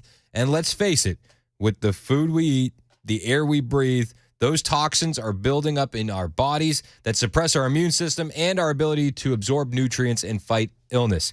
There's no getting around it. It's just something that we have to deal with. But there's a way that you can essentially change your body's oil. So that way you eliminate that excess waste so you don't age prematurely. You no longer will feel bloated, gross, sluggish.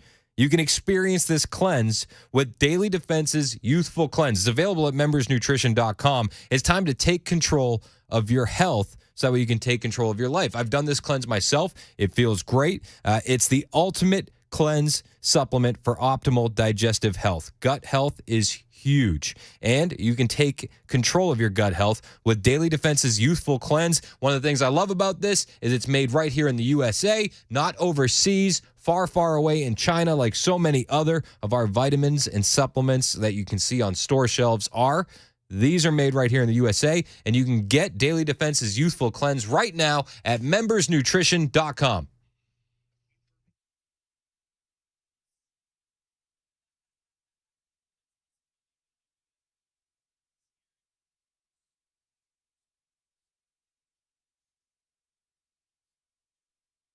Super Talk 99.7 WTN. You know, my ears, they always perk up whenever I hear that a friend of mine has had a hit piece written about them. And I kind of am like, ooh, that's interesting. What did they say? What did they say about them? And they say, well, they're one of those Christian nationalists. And I was like, oh, geez, I better call her and find out what she did. So on the phone joining us is Turning Point USA contributor Alex Clark. Alex, why did Politico call you a Christian nationalist? Well, it's probably going to shock you because I have spoken out in criticism about hormonal birth control for women. Oh, my gosh, you're a monster. I feel like I should end this interview right now. I didn't know I was dealing with somebody that was just a radical. This is, I will say this, one of the most surprising things in my career, the thing that I have spoken about, and of course, I'm a conservative. I'm pro-life. I don't identify as a feminist. I'm anti-trans, alphabet mafia soup, all that. I don't like any of that. But the one thing that I say that seems to trigger the mainstream leftist rag media is that I am anti-hormonal birth control for women. And what I mean by that is I don't like it. I think that that women, if at all possible, should absolutely not choose it. I think most women would choose not to take it if they understood that they had other options and they understood how terrible the risks are, how damaging this medication is for women. And so that's what I'm against. I really just want informed consent for women in the doctor's office so that they don't feel like that's the only thing they can do for things like period cramps or acne, because it's so detrimental to our health. But Politico, Alex, in this Politico article, it does say that health professionals disagree with you. Yes, health professionals disagree. That's all they wrote. They said that I'm anti-birth control. They said, and health professionals disagree. My question for Politico would be, who are the healthcare professionals that disagree? Who are they funded by? Who do they work for? Because plenty of health professionals do agree, have admitted, including people on the left. This is not a partisan issue. There are plenty of people in the medical community that do agree and talk about the dangers of birth control for women. That is not a conservative issue. The thing is that this has been talked about for decades. Started by the feminist movement, actually the leftists in the 70s, after 20 years of being prescribed the birth control pill, they all went to Capitol Hill and protested and demanded that women be told the risks of taking this pill. At the time, there was no insert to tell you what the side effects and the risks were that you get when you were prescribed the pill. And so these women who were leftist feminists fought against it, and then that is why we have the pamphlet. It wasn't conservatives who were anti-birth control. It was the left. But because I happen to be conservative and I am talking about it, now they're making this a right-wing issue, that conservatives hate women, we hate equality for women, we want to take women's rights away, and so that's why we're against it. I'm not saying anything new. It's just threatening to them because I'm the one saying it. Okay, so red pill me on the dangers, because I know you would never assume my gender, but I've never taken hormonal birth control. What are the dangers, so the audience knows? So I'm sure everybody knows somebody that's on this stuff. What are the risk factors? What is it doing to young women? Cancer risk, thyroid issues, your rates of depression double, your rates of suicide triple. You are completely affected. The way that your personality thinks, who you're attracted to. So this is kind of mind-blowing. When you are on the pill as a woman, you are attracted to a different type of man than you would be off the pill.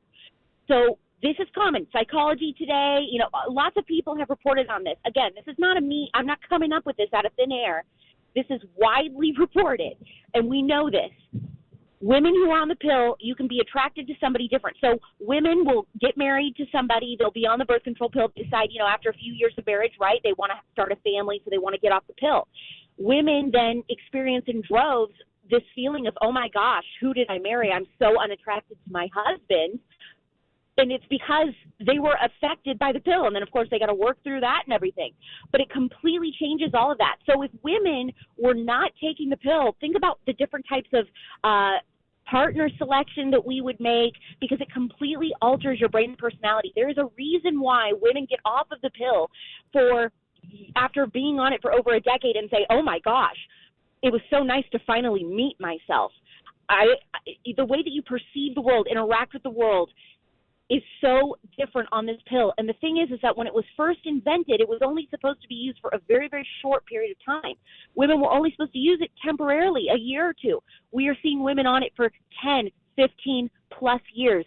You're seeing infertility problems skyrocketing, right? And it's interesting to me because we have a whole generation of millennial women now wanting to have families who have also been on the pill since we were 13, 14, 15 years old.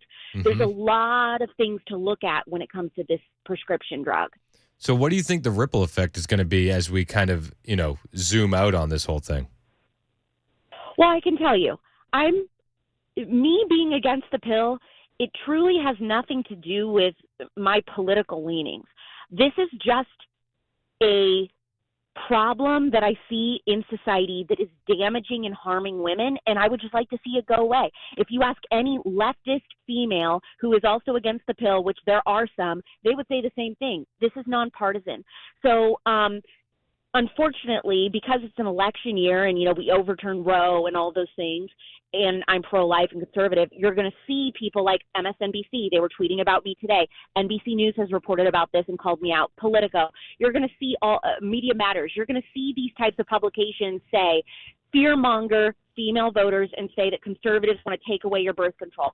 I've never advocated for an all-out ban or that it should just be taken away or anything like that. I'm saying women need to understand the risks more, the side effects, have a longer doctor's appointment before being prescribed the pill to fully understand what they're getting into, and we don't get that. A 10-minute wellness checkup in the United States is not enough to go through it looks like 5 newspapers stapled together with teeny tiny microscopic print. That's how many side effects and risks there are to this pill when you unfold the paper for it. That's 10 minutes isn't enough time to go through all of that. And they want to sell it over the counter. And yes, and they're starting to sell it over the counter. So now you understand. You're going to have young women in there that just are told, oh, take birth control. It helps for all these different things.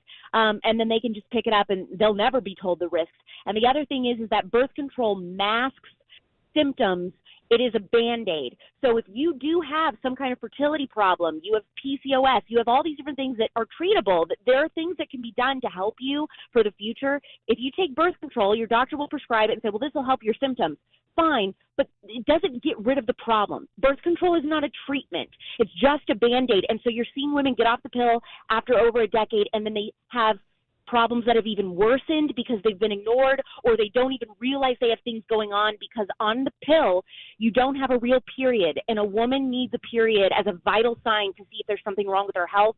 You don't get that on the pill. It's a withdrawal bleed. It's a fake period, and women need that. Our periods are important. So I guess that would be the most radical conservative thought process for me on this, is that I do believe that we have two genders, and, periods are important and only women can get them, and they're vital to our health. I don't know. That's not what the mainstream media tells me. They say that men can get them too. I know. They say a lot of things. See, so we're going to trust them when they say, no, birth control is fine. It's great. I guess it's like I'm hearing you talk, and throughout your explanation, it doesn't seem like any of your explanation has much of anything to do with Christianity or nationalism. So I wonder. It has nothing to do. I'm sure if you spoke to a Catholic, they have their reasons for being very anti-birth control and fertility treatments and all that kind of stuff. They've historically done that way. But yeah, my reason is purely from a medical standpoint. I think this pill is poison. That's where I'm coming from. There's nothing religious about it. But they continue to call you a Christian nationalist. It's so dishonest, but we can't expect anything less. No, and it seems like after COVID, a lot of eyes have been on like this medical industrial complex, and that everybody's doing more of their own research, and this is what we're finding time and time again.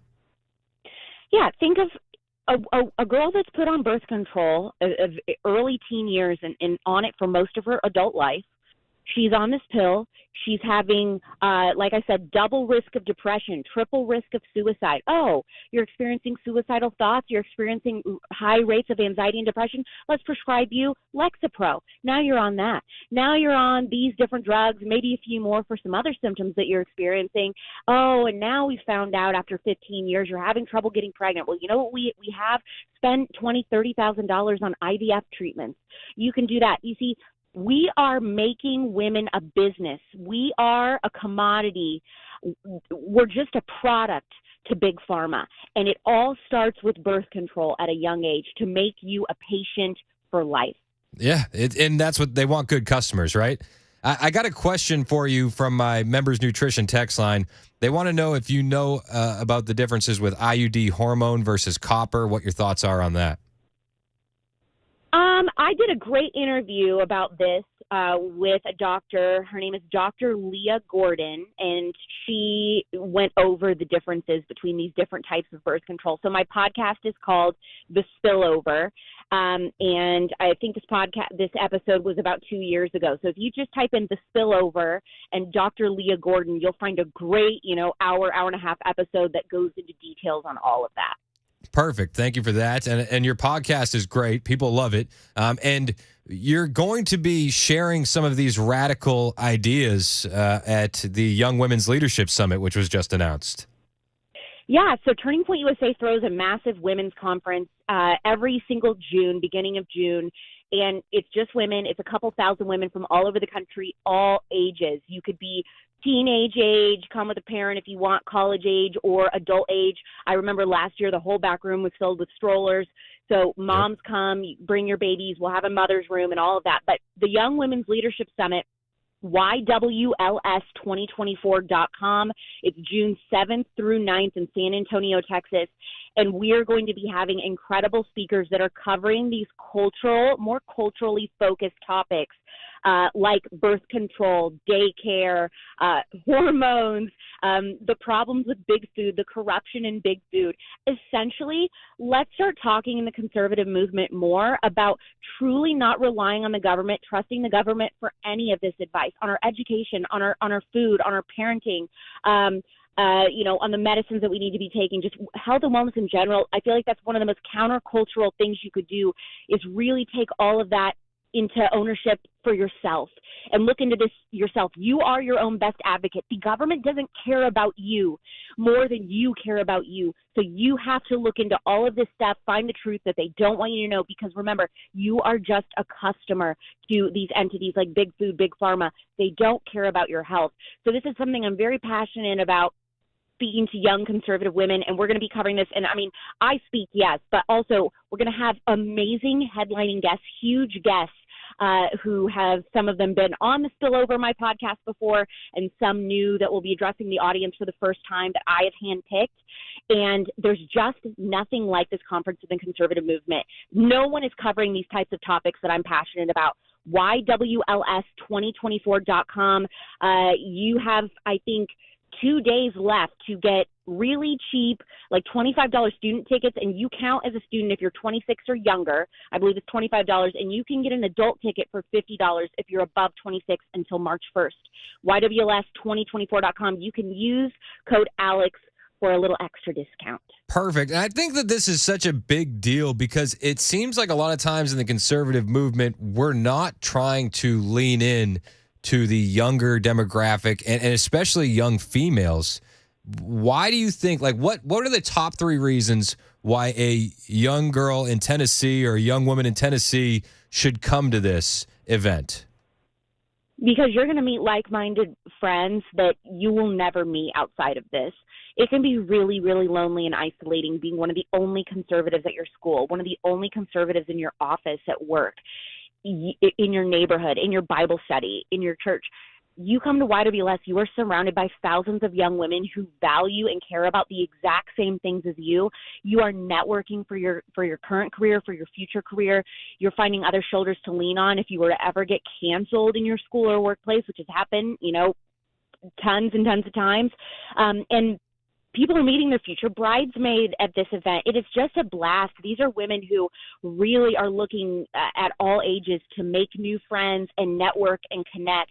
And so it's amazing the friendships that have come out of this event. I mean, for me too, I came to YWLS in 2018 for the first time before I ever worked for Turning Point USA. I didn't know anybody. I met girls there that are still my friends today. So I'm one of those people that came to this, and I didn't know a soul, by the way. I didn't go with friends. I went alone and made friends at the event. So if you're worried, you're like, well, I have no one to go with, go. Trust me, take the leap. Go to San Antonio, June 7th through 9th. YWLS2024.com. You will make friends. You're not going to leave there with at least 1 or 2 friends.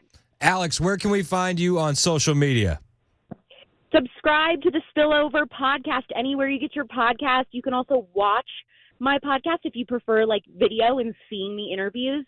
Real Alex Clark on YouTube. I'm also Real Alex Clark on Instagram. Perfect. Alex Clark, thank you for joining us. You're absolutely my favorite Christian nationalist, and I swear, you're number 1. I appreciate it. Thank you, Chris. Hey, thanks so much. Alex Clark from Turning Point USA. It's 11:21 on the Chris Hand Show on Super Talk 99.7 WTN.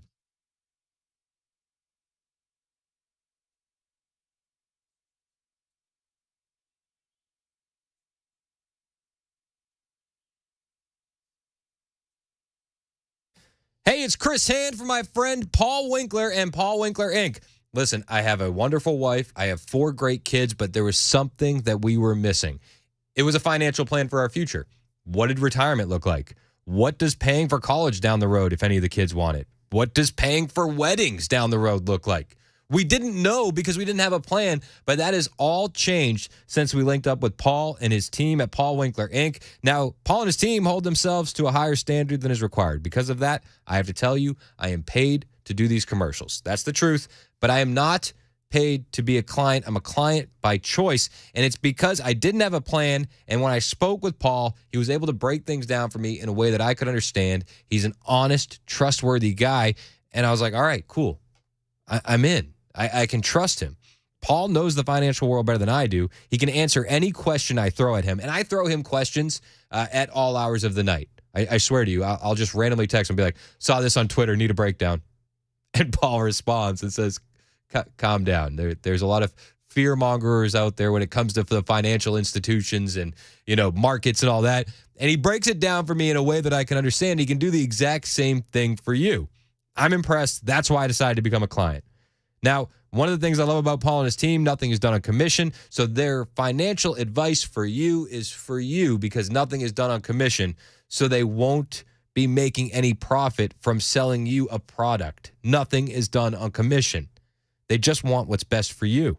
I love that. He's made my family's financial goals way more realistic by explaining what to do and why. He can do the same thing for you. All you have to do is pick up the phone today and set up a complimentary 15-minute phone call. 615-851-1950. Or you can set up that complimentary 15-minute phone call on his website, paulwinkler.com. That's paulwinkler.com. Or just call 615-851-1950.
Hunter Biden, impeachment testimony about his father. Protesters interrupt the Democratic mayor of Athens, Georgia, over a college student's death and sanctuary city dangers. These stories and more at 11:30 on Super Talk 99.7 WTN. Thank you, Ken Weaver. It is Super Talk 99.7 WTN. Getting some breaking news across my desk. Do you hear that? Do you hear that? This needs a breaking news sounder. That's breaking news. That's breaking news. And so is this. This is a breaking news update on Super Talk 99.7 WTN. For the breaking news desk. You like that? From the breaking news desk. Breaking news desk. Mitch McConnell will step down as the Senate Republican leader in November. Wow. McConnell out. And for that, we thank you. Yeah, can we get a little bit of a... Listen. Sorry, that's mean. No, it's not mean. Like, go. Go. He said he wants it up. Go. Put it up. Come on. Come on. It was time. It was past time. It was way past. I'm actually more upset that we have to wait until November. That was my first Like, thought. I'm not. Listen. Listen, this is okay. This is okay. You know what I mean? But imagine, if you will, your dad says, "Hey, bud, I got you this awesome shiny bike." Right? You just got to wait till your birthday. And your birthday's not until November. Oh. You know what I mean? Like, why'd you do that? Like, I want it now. I wish you hadn't told me about it. Yeah. Because now I'm just waiting. Like, I know something good's going to happen. Exactly. But I want that good right now. I don't want to wait. So Mitch McConnell will be stepping down as Senate Republican leader in November. How many times between now and November will he glitch out? Should we do an over-under Yeah, we should for the get glitching? an over-under on the glitching. I think we set the bar at 3. All right, so 3.5? 3.5. 3.5. Okay. I'll take the under.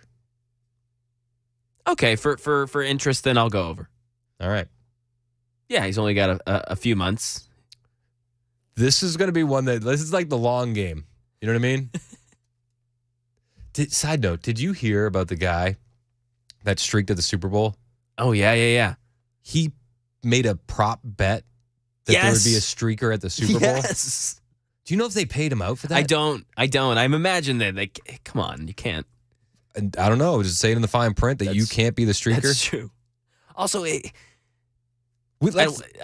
right. Let's do this after Ken's newscast. Okay, all right, fair enough.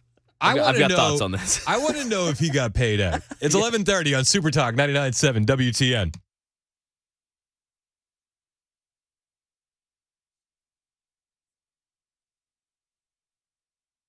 I'm Ken Weaver with your top stories. Full forecast in 2 minutes. Hunter Biden's giving impeachment testimony about his father and foreign business dealings. Committee Chair James Comer telling reporters before the closed-door hearing today, Republicans plan to follow their leads for as long as it takes. We've had a lot of interviews and depositions over the last 6 weeks, but with each interview, we learn more information. Democrats say that the leads Republicans claim to have don't rise to the level of impeachable offenses.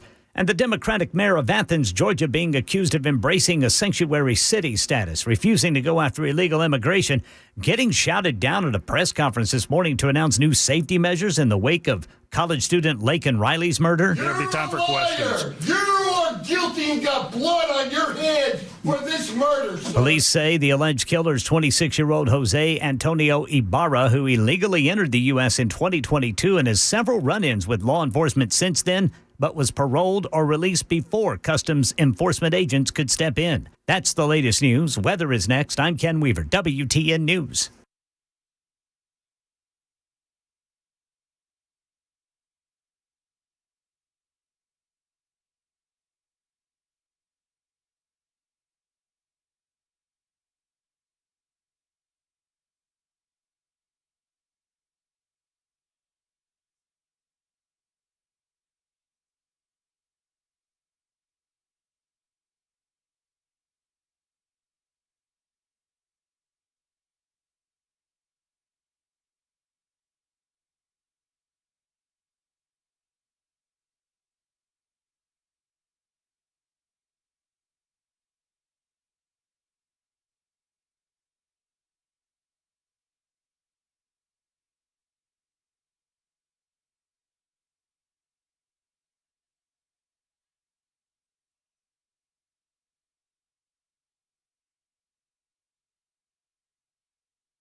Super Talk 99.7 WTN. Mitch McConnell is out. Well, come November. Dang it. I know. It's like, why got to make me wait, bro? Yeah, come on, man. All right. Also, on the members nutrition text line, Dave sent a text that, Chris, how dare you have a Christian nationalist on your show? Just can't believe it. It's horrifying. Keep up the good work. Talk about Alex Clark a little while ago from TBUSA. She's a radical. She's one of those extremists. So if you missed it, you can catch the podcast. It'll be posted here momentarily. But we were talking about right before the break on Super Talk 99.7 WTN. Did I say that yet? Super Talk. You know where we are, right? That's such an old school radio thing. It is, but we have to. We have to. It's like ingrained in us. But I don't want to. Exactly. Do you know what I mean? Right after the promo says who we are. I'm like my kids when it comes to brushing their teeth. They have to. They don't want to. You know what I mean? So anyway, Super Talk. Anyways, the time's 11:37. Yeah. It's cold out.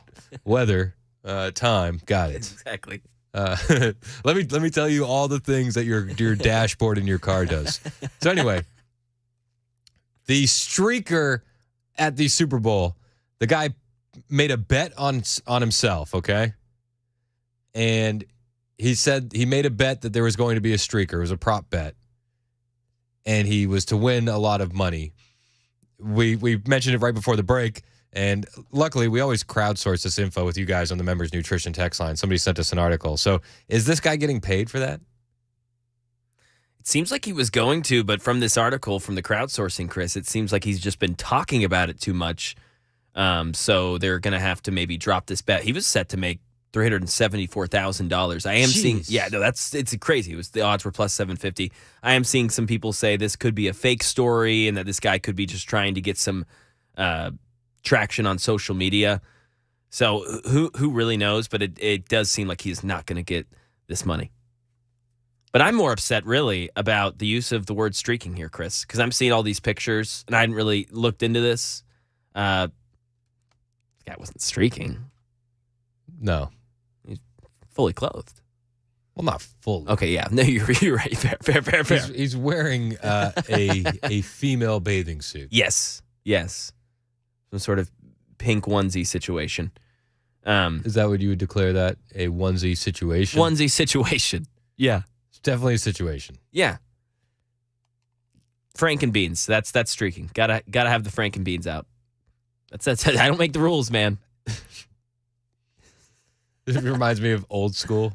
Like, a little cold out there, Frank. He's like, yeah. So, all right. So he's not making any money. Doesn't seem like he's gonna cash out on this. Because he keeps talking about it. Yeah, if it really is for that, man, jeez, you screwed up. What a numbskull. Gosh, keep your mouth shut. If me and you know, that's too many people. Way too many.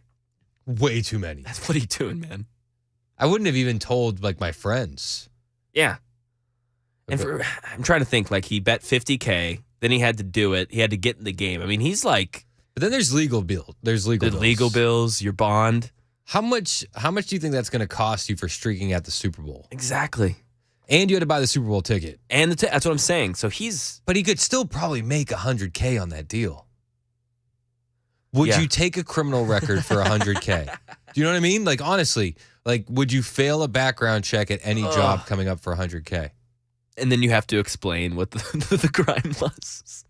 That would be the best part. That's if you get to that point in the interview. You know what I mean? Yes, exactly. If you make it that far. You're being considered.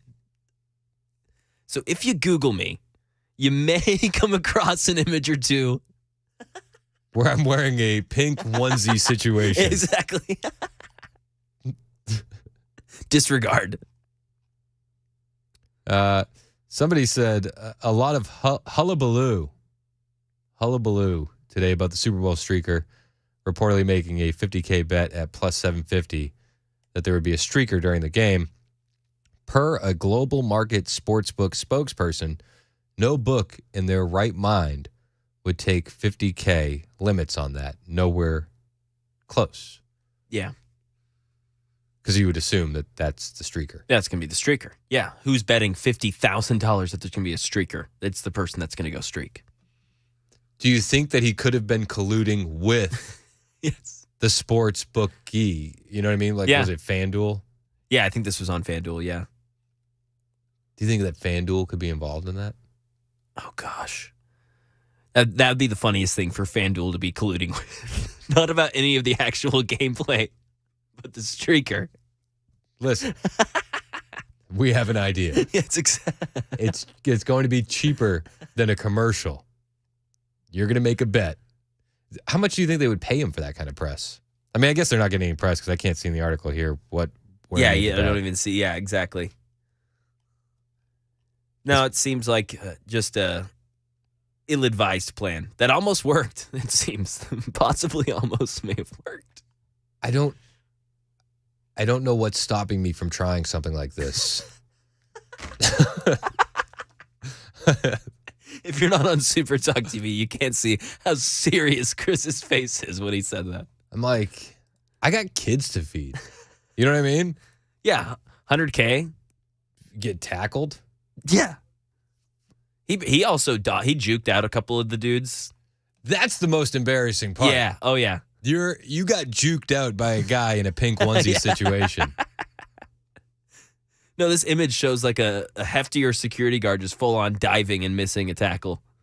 It looks like the streaker's doing like the Heisman pose. He's very impressive. Very impressive. Jason on the members nutrition text line says, my biggest takeaway from this is that Mac is upset because there was no Franks and Beans. Bingo. I think Mac is he's hung up on the characterization of it being a streaker. Yeah. When there was no said streaking. Yeah. I mean, there are some people who take real pride in their craft. I mean, you're insulting them. You're basically besmirching a whole community. Yeah. Come on, man. Not cool. We don't do that here. We would never. Why? Who would do something like that? All right. So that stinks. I know. Well, because it really stinks because then if it would have worked, then next Super Bowl, we would have been gearing up plans for your streaking adventure. But now that we know it doesn't cash out. I don't know if I would have the money to invest on the front end. That's of the that thing, kind man. Of it. That's the thing. You know? Yeah, you need a ticket. That's what I'm saying. Golly. It's a lot of capital I would need to invest in my plot. I don't have that. John said they had to offer bets on something else besides the game because everyone knew the Chiefs would win. Bingo. Yeah. How do we block these people on the super text line? Love you, John. All right. So, and we also had the thing going on today. Is day what with your Chiefs gear? Oh yeah, this is day. I need to put it in the doc. This is day 12, I believe. And I am wearing. I'll put myself on the thing. I just took myself off. We have a Google Doc going. Yeah, we really do. We really do. But yeah, this is my shirt from last year's Super Bowl. It's the guy that our play-by-play guy says this at the end of games that we win. You can doubt the Chiefs, you can disrespect the Chiefs, you can dislike the Chiefs, but you're gonna have to deal with the Chiefs. So, he says that every time you guys win. He said it now twice. He said it last year, and then he kind of reprised it this year. Just said that he says it at the end of every game, and now it's twice. It's and now twice. It's like, he's reprised. Like he's done it like once. He's done it twice. He's done it for both Super Bowls. The first time it was really awesome. Now he did it the second time, and I was like, did it once. Okay, but he's a legend, so it's a cool shirt. I like your headdress shirt the best. Yeah, that was like day 1 or 2. Yep.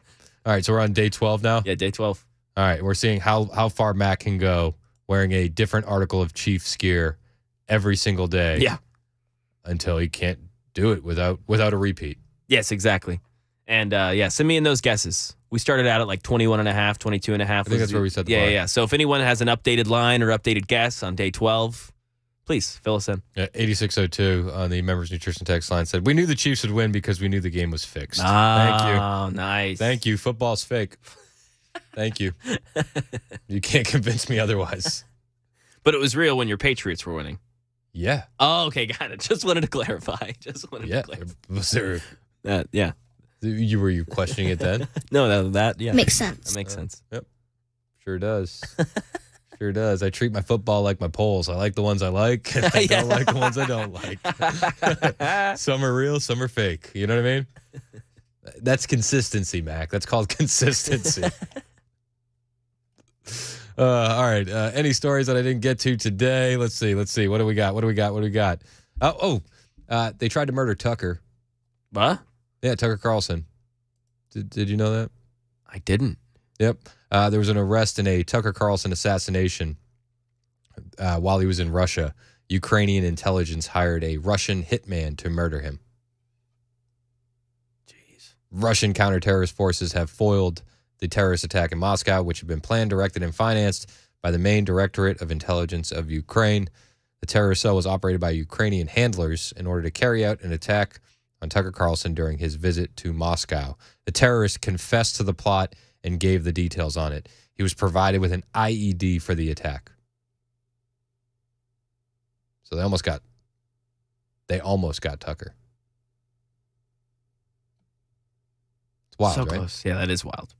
Another story I didn't get to. 12 secret spy bases built by the CIA in Ukraine before the invasion. Did you know that? That seems weird. Post-Millennial reported this. The United States has built up to 12 secret locations for the better part of the last decade to gather intelligence along the Russian border. These were apparently funded by the CIA. The Times notes that if the U.S. does not provide additional funds for Ukraine's war effort, these intelligence gathering operations could be at risk.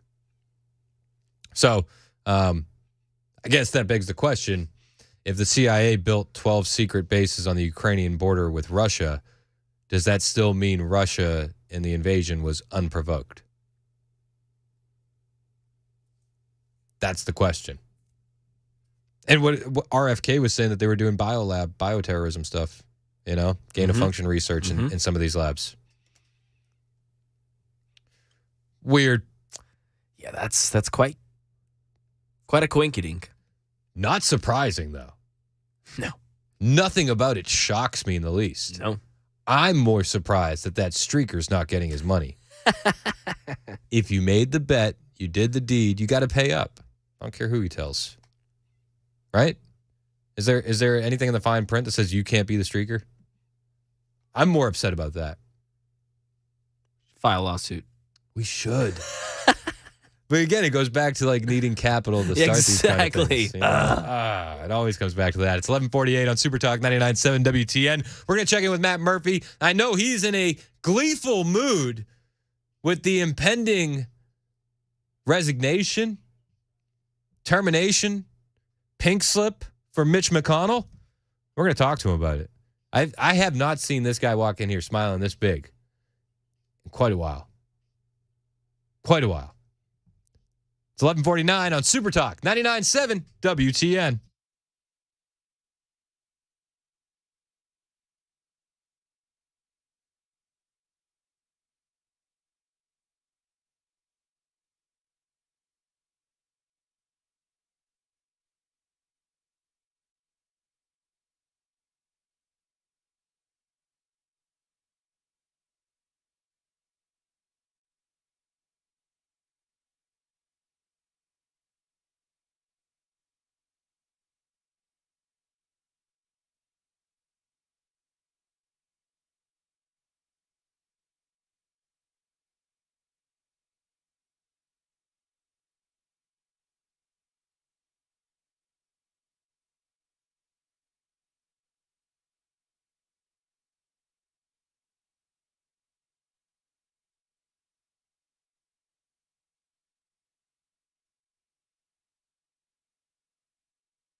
Super Talk 99.7 WTN. My name is Chris Hand. Matt Murphy grinning ear to ear.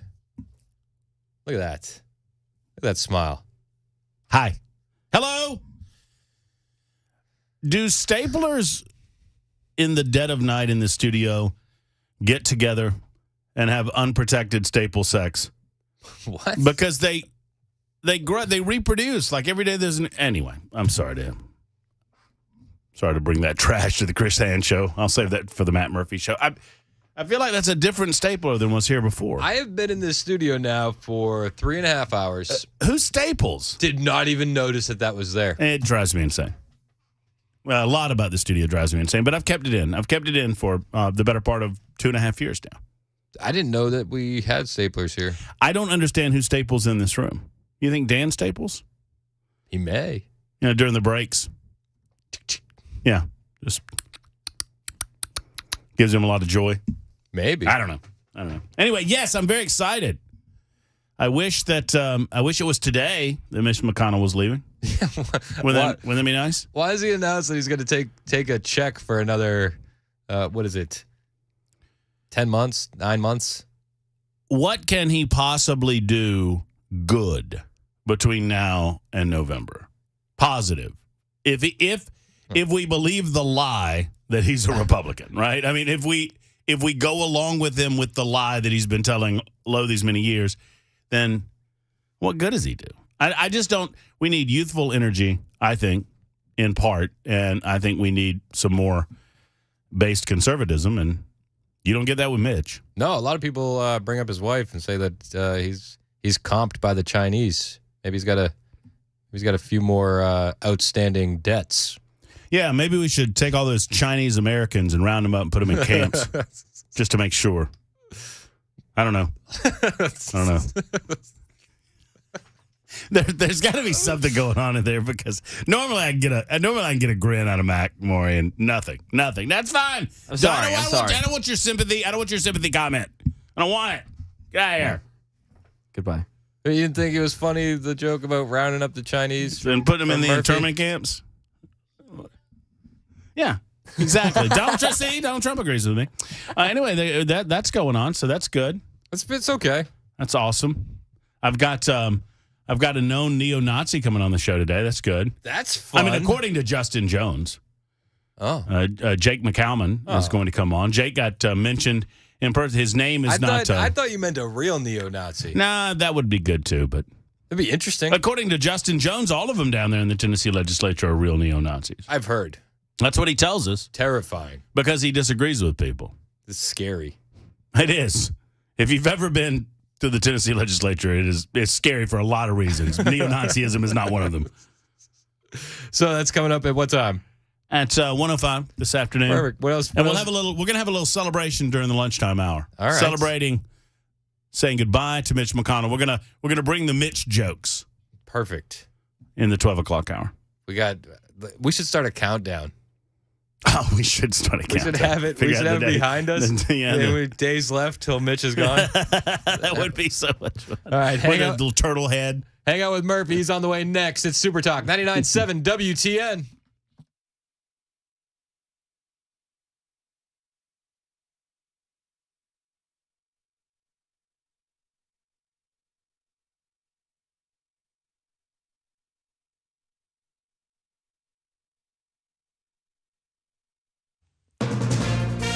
From ABC News, I'm Michelle Franzen.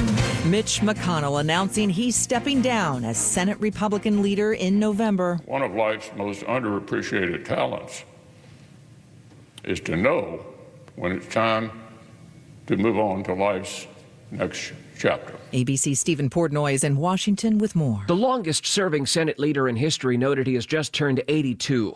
And Mitch McConnell says while he'll remain in the body, he'll leave his post as the Senate's top Republican in November. It's time for the next generation of leadership. Over the past year, McConnell has had episodes where he is frozen in place.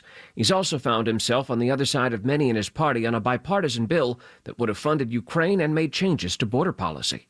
Stephen Portnoy, ABC News, Washington. McConnell noted that the Senate and House still face a partial government shutdown deadline this week. Lawmakers are tasked to come up with a spending package deal before Friday. It could impact 100